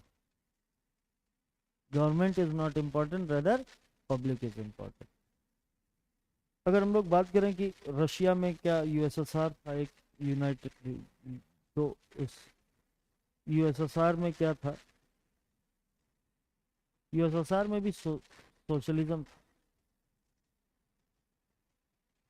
Socialist Republic था ना, यूनाइटेड सोवियत सोशलिस्ट रिपब्लिक। और वो वहां पर भी सोशलिज्म था, लेकिन वहां का सोशलिज्म हमारे सोशलिज्म से बिल्कुल डिफरेंट है। वहां का सोशलिज्म क्या बोलता है कि इन रिसोर्सेस को अगर हमें डिस्ट्रीब्यूट करना है लोगों में, तो रिसोर्स पहले किसी के पास होना तो चाहिए। होना तो चाहिए किसके पास? स्टेट के पास। सबसे पहले रिसोर्स का मालिक कौन है? ओनर कौन है? स्टेट है। स्टेट अपने कब्जे में ले ले और बाकी लोगों को बोले कि चलो सारे लोग काम करो, तो भी तो सोशलिज्म आ गया। Everyone is equal. किसी के पास जमीन ही नहीं है तो सब बिना जमीन के सब इक्वल है। अब स्टेट ने बोला कि तुम्हें कोई काम करना है, तुम्हें काम करना है, मुझे काम करना है, तो चलो तुम लोग अपने अपने कैपेसिटी के अकॉर्डिंग काम करो। We will give you a basic minimum standard of living, we will give you the food, we will give you the cloth, we will give you certain school, health, whatever you need, I will provide you. What you have to do, whatever I am saying, you have to do in as per your capacity. आप अपना काम करो, हम आपको सारी चीजें देंगे। So everyone will be equal, nobody will have the money, you don't have to buy anything, so you don't need money. चाहिए क्यों? गवर्नमेंट हमको दे रही है, खाने के लिए दे रही है, स्कूल दे रही है, शिक्षा दे रही है, इसी के लिए तो तुम्हें पैसा चाहिए होता, और ये चीज तुम्हें मिल गई, तो you don't need any kind of money. तो मनीलेस तरीके से अपनी इकोनॉमी चलाते रहो, तुम अपना काम करते रहो, गवर्नमेंट आपको खाना दे रही है। But this system is not rewarding ना। आपका पिज्जा खाने का मन है, आप सरकार के पास गए कि जाओ पिज्जा खाना होगा, भागो यहाँ से, तो बड़े यार पिज्जा खाना। पिज्जा तो पहले गवर्नमेंट बैठ के बनाए तब वो सप्लाई करे, क्योंकि state is the owner of all the resources. ये जमीन का भी मालिक वही है, तो जमीन में जो कुछ पैदा हो रहा है उसका भी मालिक वही है। तो ये शक्कर, चीनी, मैदा, गाजर, मूली, टमाटर, बैगन, ये सारे किसके हैं? गवर्नमेंट के हैं। गवर्नमेंट उसको अलग अलग जगह भेज रही है, रिडिस्ट्रीब्यूट कर रही है, तो लोगों को खाना दे रही है। आप पहुंच गए उसके पास पिज्जा लेके कि भैया हमें तो पिज्जा चाहिए, तो पहले जाओ फाइल में लिखवाओ नाम, कितने लोगों को पिज्जा चाहिए, लास्ट में उसमें दर्ज करो कि कितने दिन से तुमने पिज्जा नहीं खाया है। मैं शपथ लेता हूँ कि मैंने 1 महीने से पिज्जा नहीं खाया है। फिर वो जाएगा कहीं, फिर जाके सैंक्शन होगा, फिर वो वहाँ की रसोई में जाएगा, फिर वो बोलेगा कि इस शहर में इतने तारीख को इतने बजे इस घर में एक पिज़्ज़ा चाहिए। जब पिज़्ज़ा आ जाए तो तुम्हारे पास फ़ोन जाए कि आ जाओ अपना पिज़्ज़ा ले जाओ, तब तुम गए एक पिज़्ज़ा ले चले। ये बवाल कौन करेगा? 1 महीना इंतजार कौन करे पिज़्ज़ा का? वट यू वॉन्ट कि the system in which you are working must be rewarding. अगर आपका सिस्टम रिवार्डिंग नहीं है तो यू वॉन्ट वर्क, फिर लोग काम नहीं करेंगे, काम की चोरी करेंगे। राइट? यही तो होगा ना। हमें काम ही नहीं करना है। जब हमारे काम करने से और ना करने से कोई फर्क ही नहीं पड़ा तो मुझे क्यों करना काम? I won't do that work. Akbar ने एक बार एक तालाब खुदवाया, बोला यार तालाब खोलो, तालाब बड़ा सा एक बनाया गया। अब तालाब तो खोद दिया, तालाब में पानी थोड़ी खोद के आ गया। बीरबल को उन्होंने पूछा कि क्या गुरु, पानी कैसे भरा जाए, इसमें तो बहुत पानी लगेगा, और हमारे पास अभी इतना आदमी खाली नहीं बैठा है कि सब आदमी बैठ के पानी भरे, तो पानी कहाँ से भरा जाए इसमें। बोले मैं सवेरे तक भर दूंगा। बोले अच्छा, ऐसा कैसे तुम भर दोगे। बोले बस मुझे एक काम करना है। वो अपने जिस गांव में वो तालाब खुदा था उस गांव में गए और बोले कि हर आदमी को कल सुबह अंधेरा सूरज उगने से पहले एक कैन या एक बाल्टी दूध ले आके इस तालाब में डालना है। और क्या कि वो चले आए। सवेरे अकबर पहुंचे तो देखा पूरा तालाब पानी से भरा हुआ है। उन्हें बड़ा ताज्जुब हुआ कि ये कैसे हो गया यार। तो उन्होंने पूछा बीरबल को कि भाई क्या जुगत लगाई तुमने कि ये तालाब पानी से भर गया रातों रात।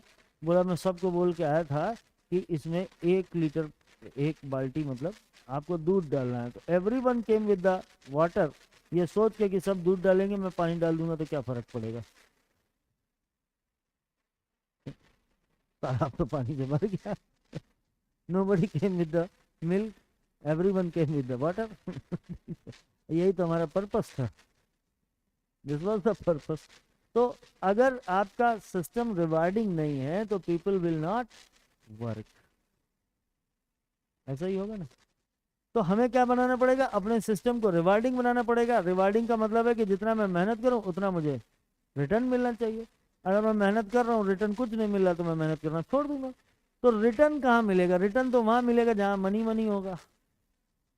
If there is no money there is no return, कोई रिटर्न ही नहीं है, कोई बेनिफिट ही नहीं है। मनी होनी चाहिए so that with the use of money I can by the things. वाली चीजें क्या हो गई, खत्म हो गई। It was disintegrated in 1991 because उसका जो सिस्टम था that was not rewarding.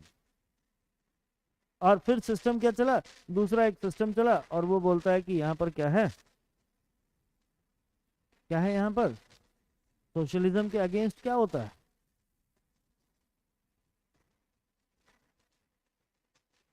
Money होता है। लेकिन मनी वाले सिस्टम को बोलते क्या, Indian economy is a mixed economy, ऐसा पढ़ा है क्या, क्या मिक्स है, किस चीज का मिक्स है।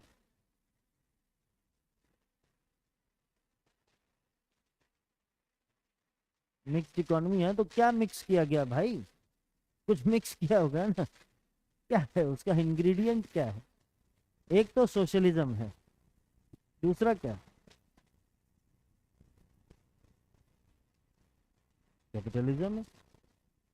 एक सोशलिज्म है तो दूसरा कैपिटलिज्म है। सोशलिज्म में पैसे नहीं है और कैपिटलिज्म में पैसे ही पैसे हैं और कुछ नहीं है। तो we adopted the mixed system, we adopted a mixed system, and Indian economy is very close to the Fabian. Indian socialism is very close to the Fabian socialism. Fabian socialism means it is a branch of socialism started by Sydney Webb and British Webb, which says that those who have the money should be engaged, should make efforts or endeavors to do something for the society. That is why you always learn, you always come to know that any particular billionaire or millionaire, they do some donation. और आपको लगता है बोले दानवीर है, ऐसा कुछ नहीं है यार। है मेरे पास, अगर आपकी जेब में 1000 रुपये है, मैं आपसे 50 रुपये दान मांगू तो हो सकता है आप दे दो, 20 रुपये दे दो, ऐसा ही होगा ना। जब आपकी जेब में 1000 रुपये हो तब ना। किसी आदमी के पास अगर बिलियंस ऑफ बिलियंस हैं, 86 बिलियन लिए घूम रहा है, वो गिन नहीं पाएगा कि पीछे जीरो कितने, और उसमें से वो कुछ उठा के अगर दे दे हमको तो क्या फर्क पड़ता है। और हम कहते हैं बहुत बड़ा दानवीर है, क्योंकि हमारे लिए अमाउंट बड़ा, उसके लिए परसेंटेज, परसेंटेज तो देखो ना। 86 रुपीज, अगर इफ यू हैव 86 रुपीज और मैं आपसे 1 रुपया मांगू और आपको बड़ा परसुएट करूँ, सब दुनिया में आपका नाम हो जाएगा, 1 रुपया तो दे ही सकते, तो परसेंटेज तो वही है। No billionaire is donating 1 billion, उससे भी कम दे रहे हैं, हो सकता है कि वो 50 मिलियन ही दे रहे हो, लेकिन हम तो अमाउंट लेकर जाओ रहे यार, बड़ा दानवीर आदमी यार, इतना पैसा दे दिया। हमारे लिए अमाउंट है, उसके लिए परसेंटेज है, राइट। और वो देते उसी को हैं जिससे उनको कुछ वापस मिलना होता है मोस्ट ऑफ द टाइम। हमारे ये महान लोग हैं, मुकेश अंबानी, नीता अंबानी, इन्होंने अपने ही दान किए पैसों से अपने लिए ही एक हॉस्पिटल बना लिया है। हॉस्पिटल उन्होंने बनाया है, बहुत अच्छी बात है। और भी बहुत सारे काम हालांकि वो करते भी हैं, नहीं भी करते हैं, करते भी हैं, लेकिन मोस्ट ऑफ द केसेस में ये जो कैपिटलिस्ट लोग हैं, ये अपनी कंपनी के प्रॉफिट को, सीएसआर को अपने ही प्रचार प्रसार में खर्च करके दे गेट इट बैक, और कंपनी का भी खाना पूर्ति हो गई। ठीक, चलिए। तो capitalist should do some social work also, that is the according as per the Fabian socialism. बाकी हम लोग इसको आगे पढ़ेंगे। नेक्स्ट हेडिंग डालिए, नेक्स्ट हेडिंग मत डालिए अभी, ऐसे लिखिए। अभी क्या लास्ट लाइन क्या लिखा आपने? फैबियन सोशलिज्म, बस इतना ही लिखा ना? Indian socialism and Fabian socialism लिखिए। Indian socialism is near to Fabian socialism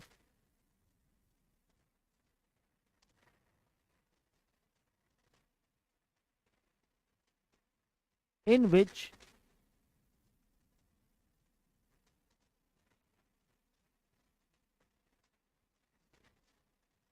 social welfare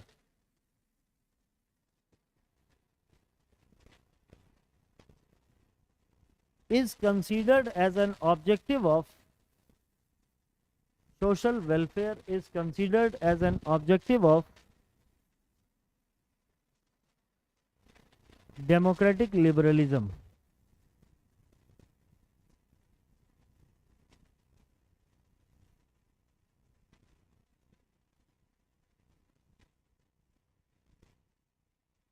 Indian socialism is also said to be Indian socialism is also influenced by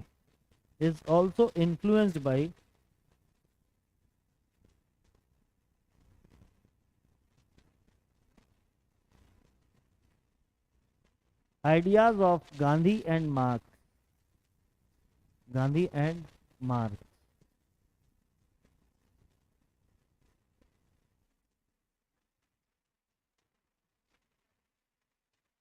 paragraph change करिए। In the various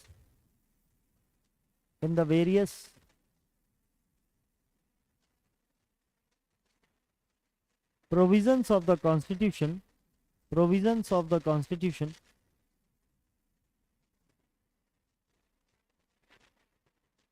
it is provided that state will try to state will try to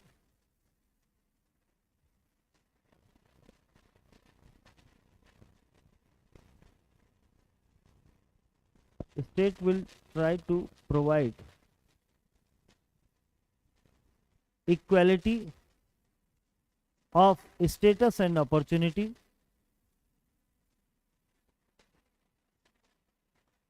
and the facilities to the people.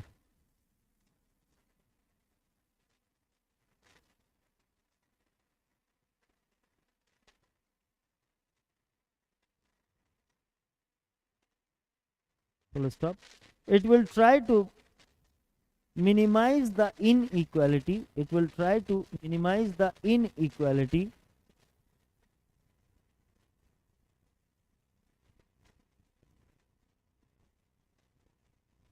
and will prevent the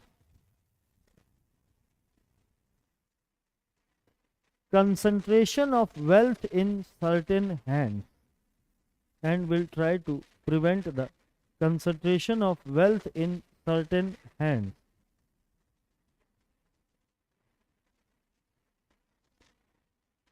These provisions show the welfare nature of the state,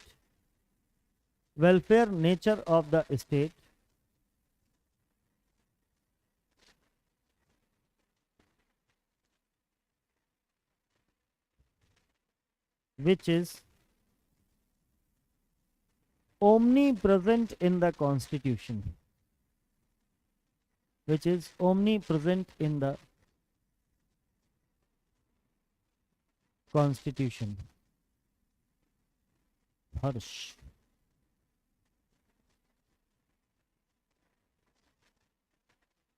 हर्ष अभी आप class में हैं क्या?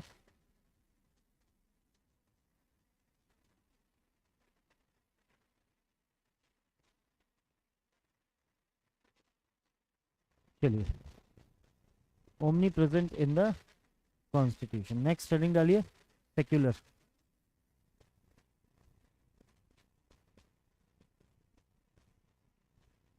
Secular, secularism का मतलब क्या है भाई?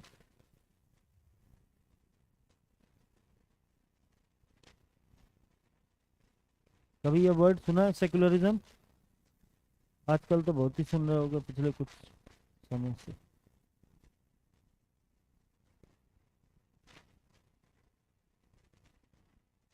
बताओ, what is the meaning of secularism?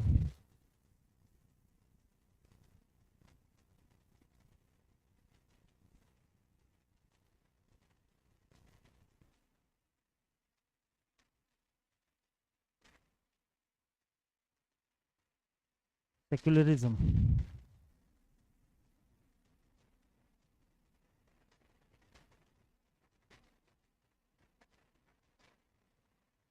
Tell me something about this word.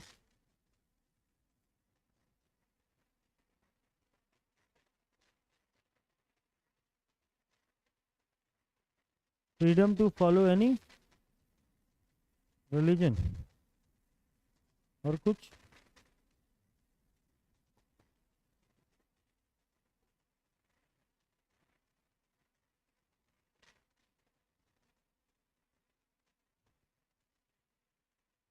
Anything else?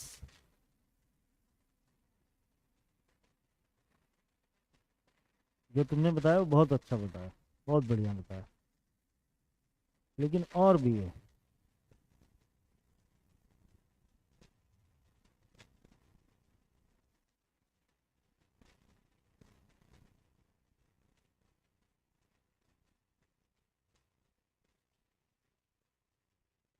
चलो मिलते हैं एक ब्रेक के बाद, फिर बताते हैं इस पर, क्योंकि इस पर बहस लंबी है। अभी कर दूंगा तो फिर ये ब्रेक नहीं ले पाऊंगा।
तो फिर या तो ब्रेक ना हो, लाइव इन द क्लासरूम होती है तो इसका मतलब ये थोड़ी कि ब्रेक नहीं होता।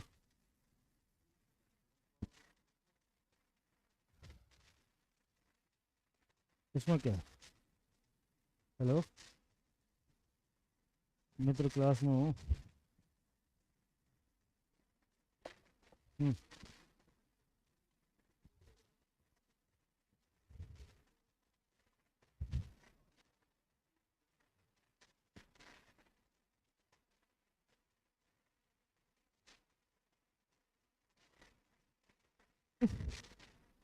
और बात हमारी शुरू होनी है कहाँ से? सेकुलरिज्म से। What do you understand by secularism? Do you have any idea about secularism?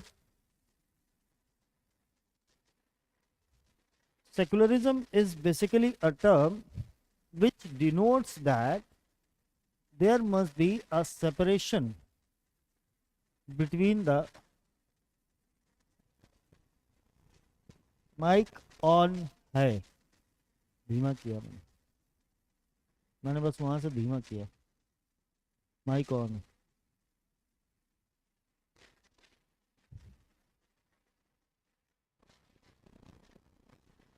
ठीक है, so secularism says that there must be a separation between the state and the religion. Why this separation is required? Because a state is having a different set of responsibilities and powers, while religion is a subject of individual. Everyone is, it is a personal subject, na? What I want, I should have the right to decide my relationship with the God. I should have the right to establish my relationship with any of the God. I should have the freedom, I should have the right to decide in which form I will worship, in which way I'll worship. I may like to go to the temple every day or to mosque every day. I may not like to go there. This is my personal choice. And how the state can interfere in the personal subjects of any person. Earlier, जो झगड़ा है वो earlier झगड़ा was that about the king. This secularism is an European concept. Earlier there was the king. Initially, everywhere there was the king only. But after the Dark Age, the church got its prominence in Europe. Another power which evolved was church. There were 2 or 3 groups in the society, categories in the society. One was the king, one was the aristocrats, and one was the lower class people. The lower class people were just paying the taxes and getting something from the king. But in between, the church evolved and it involved so many people with us, with itself. इसमें बहुत सारे लोगों को अपने साथ involve किया. It invited so many people. So people started going to church at the large stage. And later on, when people started going to churches, the churches were orthodox. By that time, there were so many orthodox. They were given different kind of promises. They from and they were asked to pay some money to reserve their seat in the heavens. ये भी तो करना था church को. Churches became very corrupt. And when they became corrupt, the king tried to put a control, establish a control over the power of the church. And church was having a large number of followers at that time, and so the king was having a large number of population as its follower. But both the followers were the same. The same population was following the church, the same population was following the king. When there was a growing dispute or tussle between the king and the church, so many people came to came in between, and it was decided that since the king, few of the churches, when they were having their dispute with the king, few of the churches tried to have their own army also. अब एक ही जगह पर two powers cannot exist. In a single state, two powers cannot exist. हो ही नहीं सकता दो power. So who is superior, the king or the church? So there was an agreement between these two, there was a common consent between these two, that you operate in your domain, I will operate in my domain. The church from now will not interfere in the matter of the king. State के matter में church कभी भी 3-5 नहीं करेगा. Earlier they used to mold the policies of the king also ना, किसको राजा बनाओ, किसको सेनापति बनाओ, किसको क्या करो, तो चर्चेस का उसमें बड़ा पॉपुलर वो था, popular. They came in conflict with the king. Then it was decided कि तुम हमसे लड़ तो नहीं पाओगे, because I am a king, I am the king, I am trained into these weapons ना, and but you are not. तो मैं मारूंगा तो तुम बिखर जाओगे.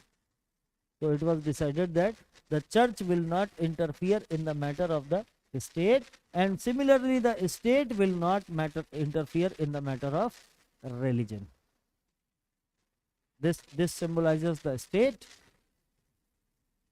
and it symbolizes the religion, right? So इन दोनों को क्या कर दिया, एक दूसरे से अलग कर दिया. हम लोगों ने इन दोनों को एक दूसरे से अलग कर दिया. Neither you will interfere in the work of the state nor state will interfere in the works of the religion. अब जब दोनों के बीच में डिवीजन हो गया, दोनों के बीच में सेपरेशन हो गया, आप अपने डोमेन में ऑपरेट करो, मैं अपने डोमेन में ऑपरेट करता हूँ, दोनों के मिलने का कोई तरीका ही नहीं है, right? This is the western secularism, where there is a separation between the state and the religion. वहां पर सेपरेशन है, वो उसमें नहीं कर सकता. आज भी वहां का स्टेट वहां के रिलीजन के लिए लोगों से कुछ नहीं कर सकते, और religion can not say anything about the state. There is a separation between the state and the religion. While when this concept was adopted in India, first thing, it was not anything, not new for India. Okay? In India, its form has changed, right? In India, what the form it has adopted? It has adopted that all the religions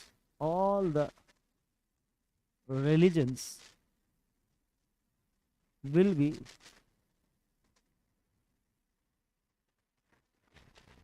equal to state. There is no separation. However, it is separate, but still state will try to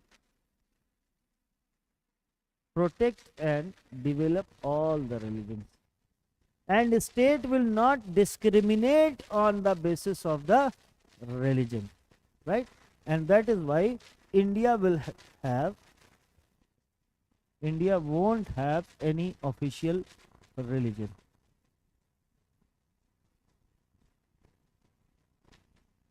No official religion. India is not having any official religion, because all the religions are equal to the state. That is why we do not have any particular religion as an official religion, right? So ये है Indian secularism. It allows the state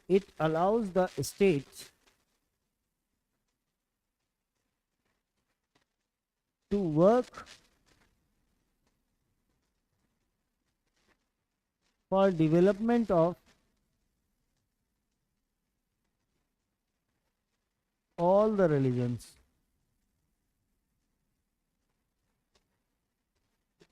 right? ये क्या allow कर रहा है? वो बोल रहा है कि आप सारे religions के लिए your doors are open for every religion. You can protect any religion, you can save any religion, you can work for the development of any religion, but you won't discriminate. आप ये नहीं बोलेंगे कि मैं इसी particular religion को बचाऊंगा, इस religion को नहीं बचाऊंगा. You will have to work for everyone. You will have to work for everyone. That is why not only the Hindu temples or the shrines have been established. There is a Buddha circuit in your state also. It is also being developed by the state. The connectivity is being established. It has been conserved, preserved, protected, right? So not any particular, this protection is not available to any particular religion. Rather, all the religions enjoy the protection from the state. That is why in this sense we are secular. We are more positive than the Europeans, because in Europe, in this European secularism, state is separated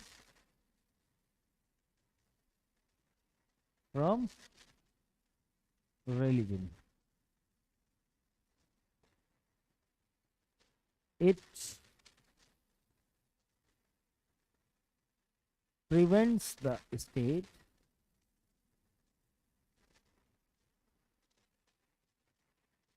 to do something for the development of religion. ये तो इसमें development कर ही नहीं सकता, क्योंकि allowed ही नहीं है उसके डोमेन में ऑपरेट करने के लिए. यहाँ पर तो कर सकता है ना. So this is the difference between the European secularism and Indian secularism. This is the secularism between the Western secularism and Indian secularism. याद रहेगी बात. अब लिखिए, हेडिंग डाल दिया, लिखिए. Secularism means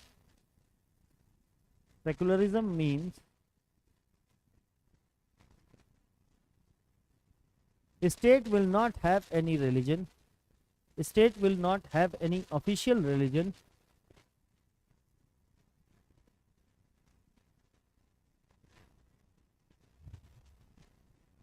And state will not be governed. And state will not be governed and state will not be governed on the basis of any religious book or literature.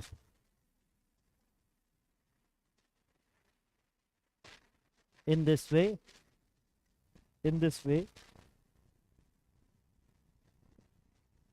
it negates the idea of theocracy.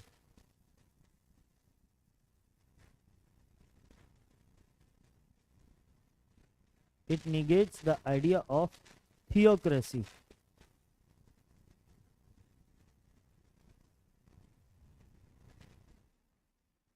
India is secular in this view. India is secular in this view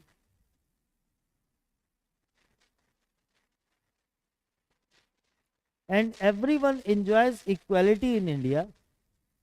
And everyone enjoys equality in India.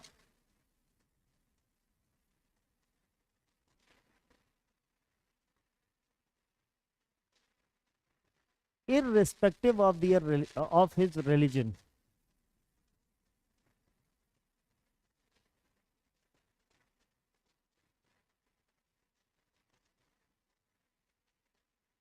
Indian secularism is positive in nature. Indian secularism is positive in nature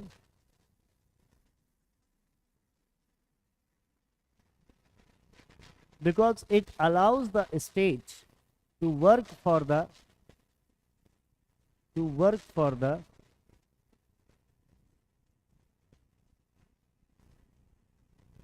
development and protection of any religion.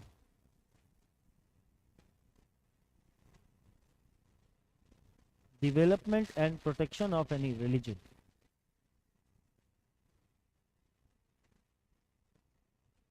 This right to develop and protect, this right to develop and protect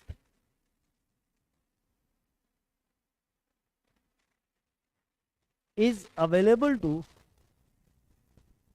state for is available to state in respect of every religion.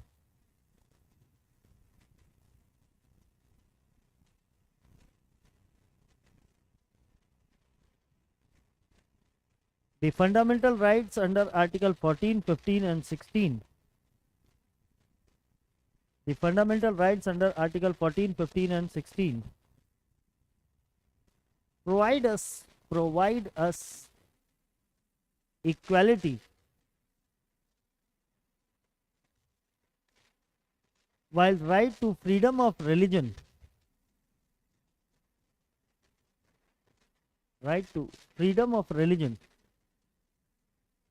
is provided from Article 25 to 28, is provided under Article 25 to 28.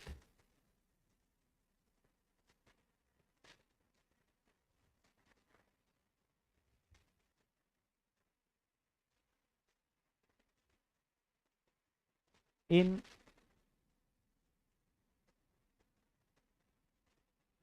SR Bombay case, SR Bombay case 1994,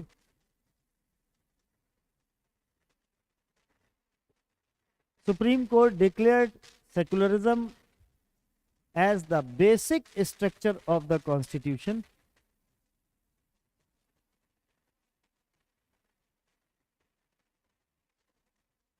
as the basic structure of the Constitution, which cannot be violated, which cannot be violated.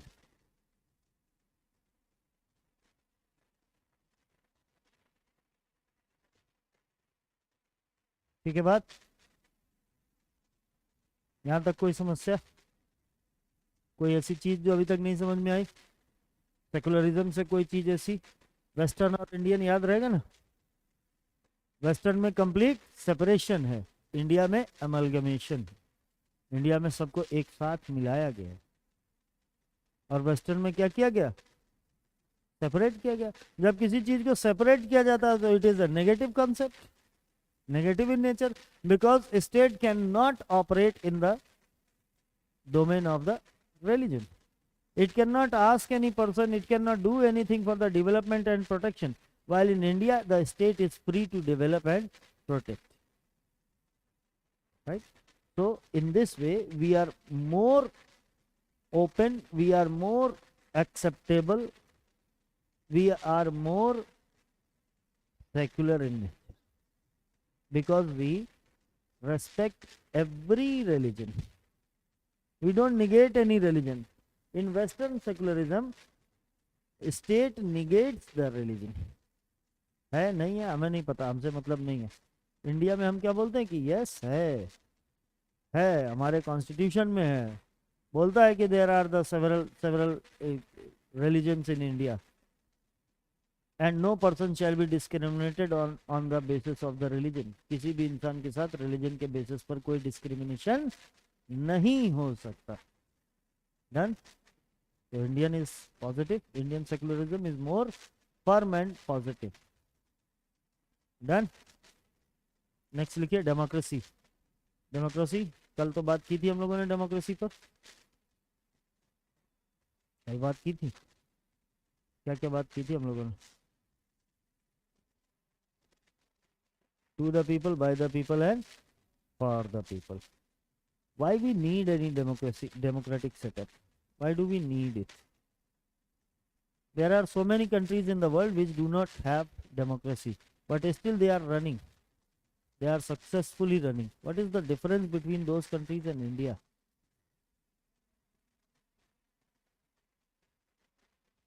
Diversity is there in the Indonesia also, diversity is there in other countries also.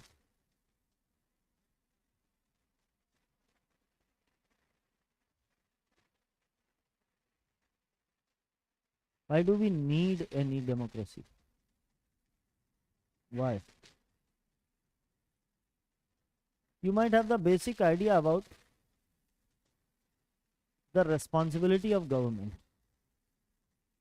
if you want a responsible government, only a responsible government will be able to provide you social justice.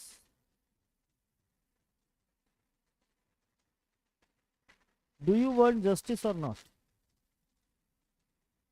You want an equal opportunity to live in this country or not? You want to an assurance that under which rules you will be governed. It means you want a complete information about your rights and your duties and about your freedom, right? Do you want to know about your freedom, na?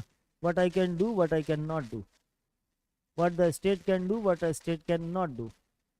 So whenever the government is authoritarian, when the government will be authoritarian, if it is a monarchical government, अगर कोई monarchical government है तो वो authoritative होगी, आके बैठ जाएगी और कहेगी भागो यहाँ से सब लोग, I am the boss. But here no one is the boss. The government is dedicated for the cause of the people. Government is dedicated for the cause of people because the formation of government requires involvement of people. We vote. सबसे पहले हम क्या करते हैं? Vote करते हैं. Vote करते हैं तो अपना एक रिप्रेजेंटेटिव चुनते हैं. इस रिप्रेजेंटेटिव के बेसिस पर मेजॉरिटी डिसाइड होती है. मेजॉरिटी डिसाइड होकर गवर्नमेंट बनती है. अब ये गवर्नमेंट बनी कितने दिन के लिए? For the limited period of maximum 5 years. Again they will start from here. Again they will have to start from here only. So will they dedicate their resources to the public or not? Will they try to provide whatever is required by the public? Will they dedicate and make the policies for the development of public? Will not they provide you social justice or social assistance? They will provide it. Because अगर वो नहीं provide करेंगे तो 5 साल बाद यहाँ का connection टूट जाएगा. यहाँ तो कैंची बनी हुई है पहले से, है ना? इस कनेक्शन को कौन तोड़े? कोई नहीं तोड़ना चाहेगा. That is why every time whenever the elections are there, the governments come with so many declarations. Whenever there are the elections in any of the states, so many government policies, schemes, plans are launched. कोई बोलेगा free में बिजली ले लो, कोई बोलेगा free में पानी ले लो, कोई बोलेगा टमाटर ले लो. बोलेगा ना. फ्री में चीजें हम लोगों को प्रोवाइड करते हैं. क्यों फ्री में दे रहे हैं? Just to get the vote. And vote is required to make the government. Ultimately फिर यहीं से स्टार्ट करना है. And this cycle is of 5 years. ये साइकिल कितने दिन की है? 5 years की है. 5 साल बाद, हर 5 साल बाद you will have to come to the people. And that is why people are the source of the power. That is why people are the source of power. That is why Election Commission of India starts so many campaigns and says कि everyone should come to vote. और वो आप लोगों को, हम लोगों को सबको डेटा देती है कि देख लीजिए आपके जिले में कितनी वोटिंग कितनी हुई है. 55%, 56%, 60%, 68%, 65%, whatever. करती है ना? क्यों कर रहे भाई? So that you can participate, so that you will feel that you participate in the making of the government. You also have your authority over the government and over the resources. आप जो चाहोगे वही तो बनेगा. जो आप नहीं चाहोगे वो कैसे बनेगा? जो आप चाहोगे वही तो बनेगा ना. जो नहीं चाहोगे वो कैसे बनेगा? फार्मर्स बिल थे, कुछ किसान के लिए कानून बनाए थे मोदी जी ने. And later on he had to take them back, seeing the protest of the people. लोगों की चीजों को देखते हुए उन्हें क्या करने पड़े? ये बिल वापस लेने पड़े. बिल नहीं, एक्ट थे. कानून बन गया. कानून बनने के बाद उन्होंने वापस किया. उन्होंने कहा भाई हम वापस ले रहे हैं. No problem bro, we are taking it back. क्यों ले लिया? कोई तो कारण होगा ना। तो this is the pressure of the democracy, this is the pressure laid by the people. That is why it is democracy. Demo means population. Population की क्रेसी है, मतलब population रूल कर रही है, to the people, by the people and for the people. That is why we want to have maximum welfare. We want to ensure maximum welfare, and that is why we need a responsible government. The responsible government is responsible to whom? It is responsible to the people, because after the expiry of 5 years they will have to get their legitimacy from the government, from the people.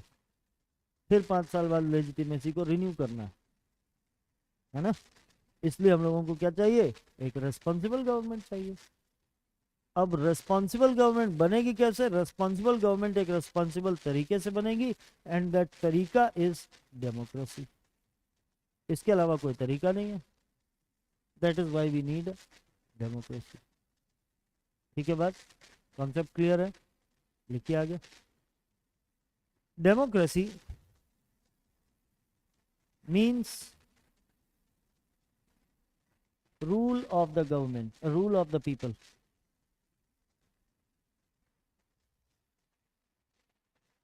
It ensures direct or indirect participation of people in government. It ensures direct and indirect, direct or indirect participation of people in the government. And it is based on the equality and liberty. It is based on the equality and liberty. क्यों ऐसा बोल रहे हैं हम? ऐसा क्यों बोल रहे हैं हम कि it is based on the equality and liberty?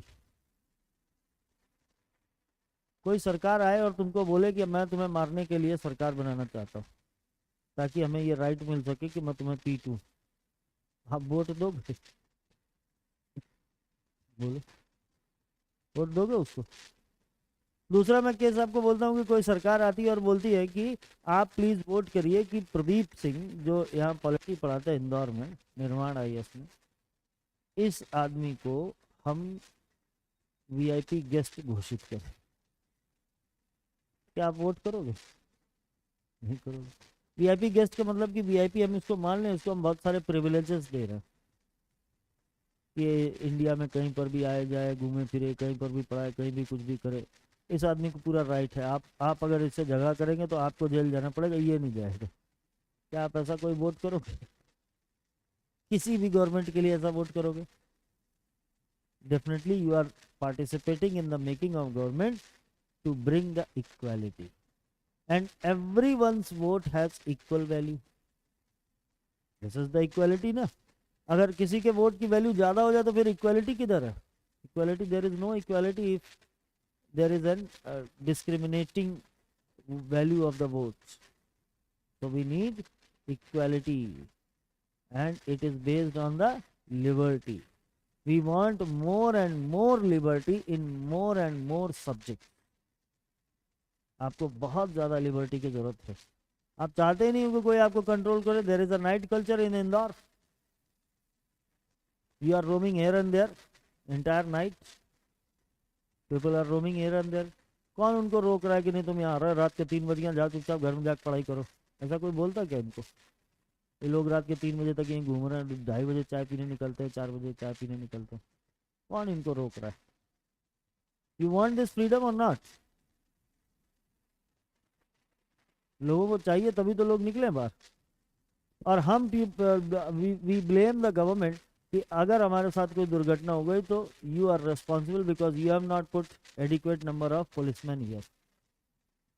अगर आप यहाँ पर लॉ एंड ऑर्डर को मेंटेन करो तो वी कैन रोम फ्रीली। जहां पर ये पुलिस व्यवस्था, law and order, if it is not provided, people are not coming out of their houses at in the night. आप भिंड मुरैना में चले जाओ और उनको बोलो कि 2 बजे रात में चलते चाय पीने जाओ आप, पॉसिबल है क्या? चले तो जाओगे, लेकिन आओगे मार खाने के बाद ही आओगे, तो जेब में एक भी रुपया नहीं होगा, जाते समय चाय भी तो ना रहो। तो या और भी बहुत सारे शहर हैं, क्यों केवल भिंड मुरैना को हम लोग क्यों कहें, और भी बहुत सारे शहर हैं। There is no night culture whenever people feel secure, and this is our right to feel secure. This is the duty of the government to provide you the security, right? So we need the rule of law, law and order, so that we can do whatever we want to do, right? इसलिए हम किसी को नहीं बोल सकते कि आपके साथ दुर्घटना हो, पुलिस में आप जाओ, उसको बोलो कि मैं रात में 11 बजे कहीं जा रहा था, किसी ने मेरा पर्स या मोबाइल छीन लिया, तो पुलिस ये थोड़ी बनाती कि यार इतनी रात में क्यों निकला, रात में निकलोगे तो छीन लेगा ना, घर में रहना चाहिए रात में, ऐसा बोल सकती क्या पुलिस? आप सुनोगे ऐसी बकवास उसकी, आप सुनोगे ऐसी बकवास उसकी, आप तो वो तुरंत लड़ोगे ना, बोलोगे मैं रात में 12 बजे निकलूँ चाहे 1 बजे निकलूँ, तुमसे क्या मतलब, तुम्हारा पुलिस है, तुम्हें देखना चाहिए था, law and order is your responsibility, तो you want a responsible government. ठीक है बात? बॉम्बे में रोज रात रात भर घूम रहे हैं लोग, कौन रोक रहा है उनको? कौन रोक रहा है उनको? कोई नहीं रोक रहा ना। They are roaming here and there just because they have feeling of safety and security.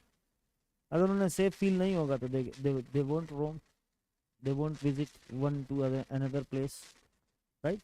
और ये शाम को क्या हो तो दिन में भी हो सकता है, ये तो कोई जरूरी थोड़ी है कि लूटपाट केवल शाम को होगी, दिन में नहीं होती, दिन में कोई अपराध नहीं होते, होते हैं ना, दिन में भी तो होते हैं। तो आप किसको बोलते हो, पेपर में आता है, न्यूज आती है, सब कुछ आता है कि अरे दिन दहाड़े लूट लिया। दिन दहाड़े बोलने का मतलब क्या है हमारा? दिन दहाड़े बोलने का मतलब है कि police is not doing it's work with the honesty, with the seriousness, यही आप बोलते हो ना। फिर तुरंत शिवराज सिंह आते हैं, कहते ये तो गलत हो गया यार, आप सही कर देंगे अपन, तो वो सही कर देते हैं सारी चीज़ों को। ठीक है, ऐसा ही होता है ना। कोई आके तो ये नहीं बोलता ना, कोई लीडर आपको आके नहीं बोलता कि आप रात के 1 बजे क्यों निकले थे बाहर, सब आपको ये बोलते हैं कि चलो आप निकले तो ठीक है, ये तो हमारी रेस्पॉन्सिबिलिटी है। You want this responsibility to be taken by the government. Government अगर ये रेस्पॉन्सिबिलिटी ले रही है then it is your rule, if it is not taking its responsibility it is not your rule. Government के लिए तो simple है ना कि वो बोल दे कि रात के 10 बजे के बाद कर्फ्यू लगा, कोई नहीं निकलेगा, जो निकले तो अपना कुछ जो भी काम है वो आइडेंटिटी कार्ड लेके निकले कि हम किस काम से कहाँ जा रहा है। कोविड के दौरान जैसा था, if you want to go outside you need to have a pass, तो हर आदमी अपना पास बनवाए कि मेरे मम्मी पापा आ रहे हैं रेलवे स्टेशन, 10 बजे ट्रेन आएगी तो मैं जा रहा हूँ बाहर लेने। मगर ऐसा तो नहीं, गवर्नमेंट कोई रिस्ट्रिक्शन आपके ऊपर नहीं लगती, because you want liberty, right? अब आगे लिखिए, क्या लिखा? Based on the equality and liberty, paragraph change करके लिखिए। The democracy can be of two types. The democracy can be of two types.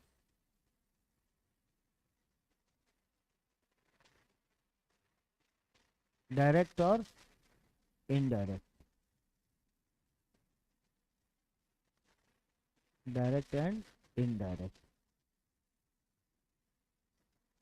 ठीक, डायरेक्ट डेमोक्रेसी क्या होती है भाई? लिखिए, नीचे लिखिए। In the direct democracy,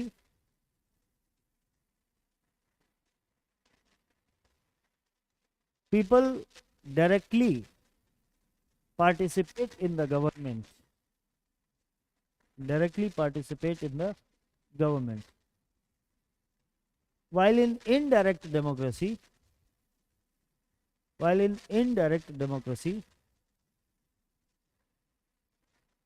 the government is run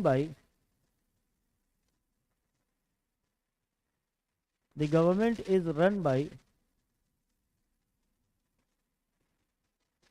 representatives of the people.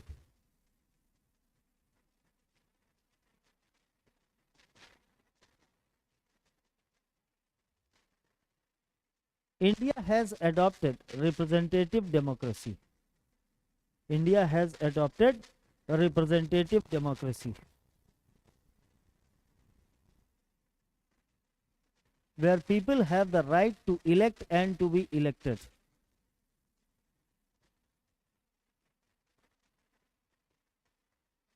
Where people have right to be elected and to elect.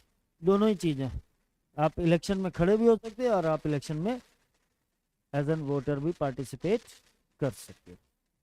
और हमारे यहाँ कौन सा सिस्टम है? इनडायरेक्ट सिस्टम है, रिप्रेजेंटेटिव डेमोक्रेसी है। इसका मतलब है कि इंडिया में क्या है? इनडायरेक्ट डेमोक्रेसी है। ये क्वेश्चन आपसे पूछा जाता है तो कहीं इसमें कंफ्यूज मत होना। तुम्हें ये नहीं लगना चाहिए कि you directly elect the government. You don't elect the government, you elect your representative, and on the basis of the majority in the house the government is formed. Got it? चलिए आगे लिखिए, नेक्स्ट लिखिए, Republic.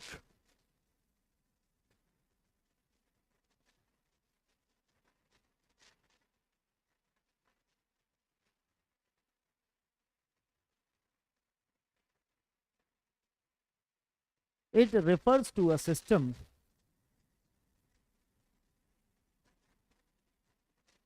it refers to a state, it refers to a state where head of the state is an elected person, where head of the state is an elected person by the way of direct or indirect election.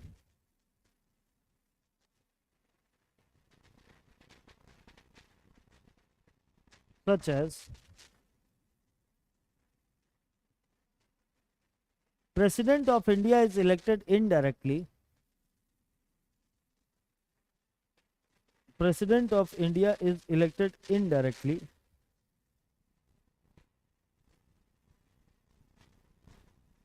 While the President of US is elected directly.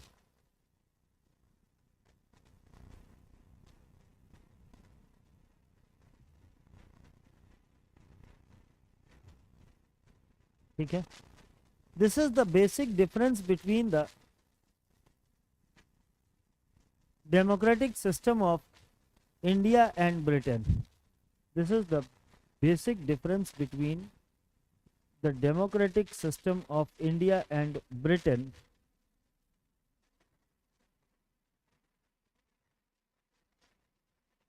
In Britain,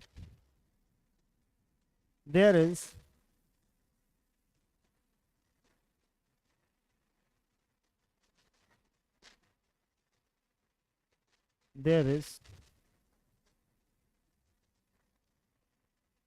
monarchical democracy,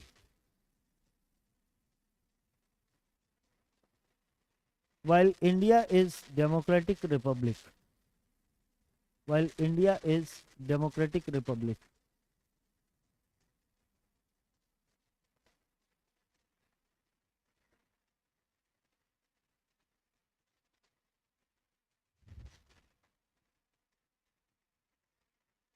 कोई इसमें ज़्यादा बताने वाली तो बात नहीं थी। Objectives of, next लिखिए, ऑब्जेक्टिव्स ऑफ द स्टेट।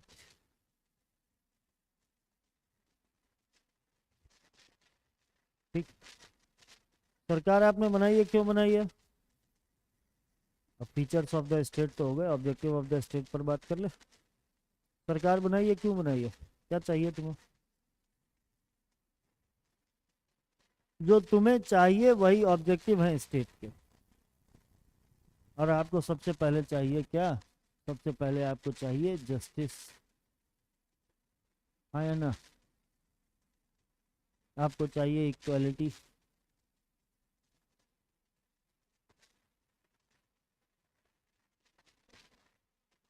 आपको चाहिए लिबर्टी,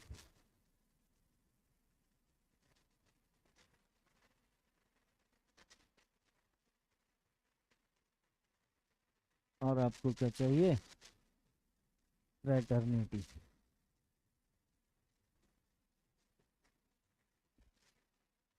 चाहिए नहीं चाहिए? और यही तो हमारे कॉन्स्टिट्यूशन ने दिया।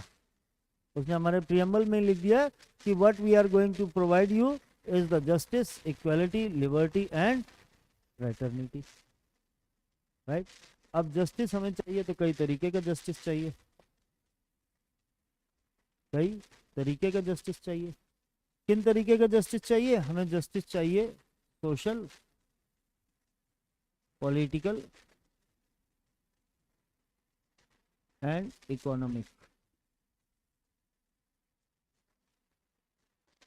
तीन तरीके का जस्टिस चाहिए।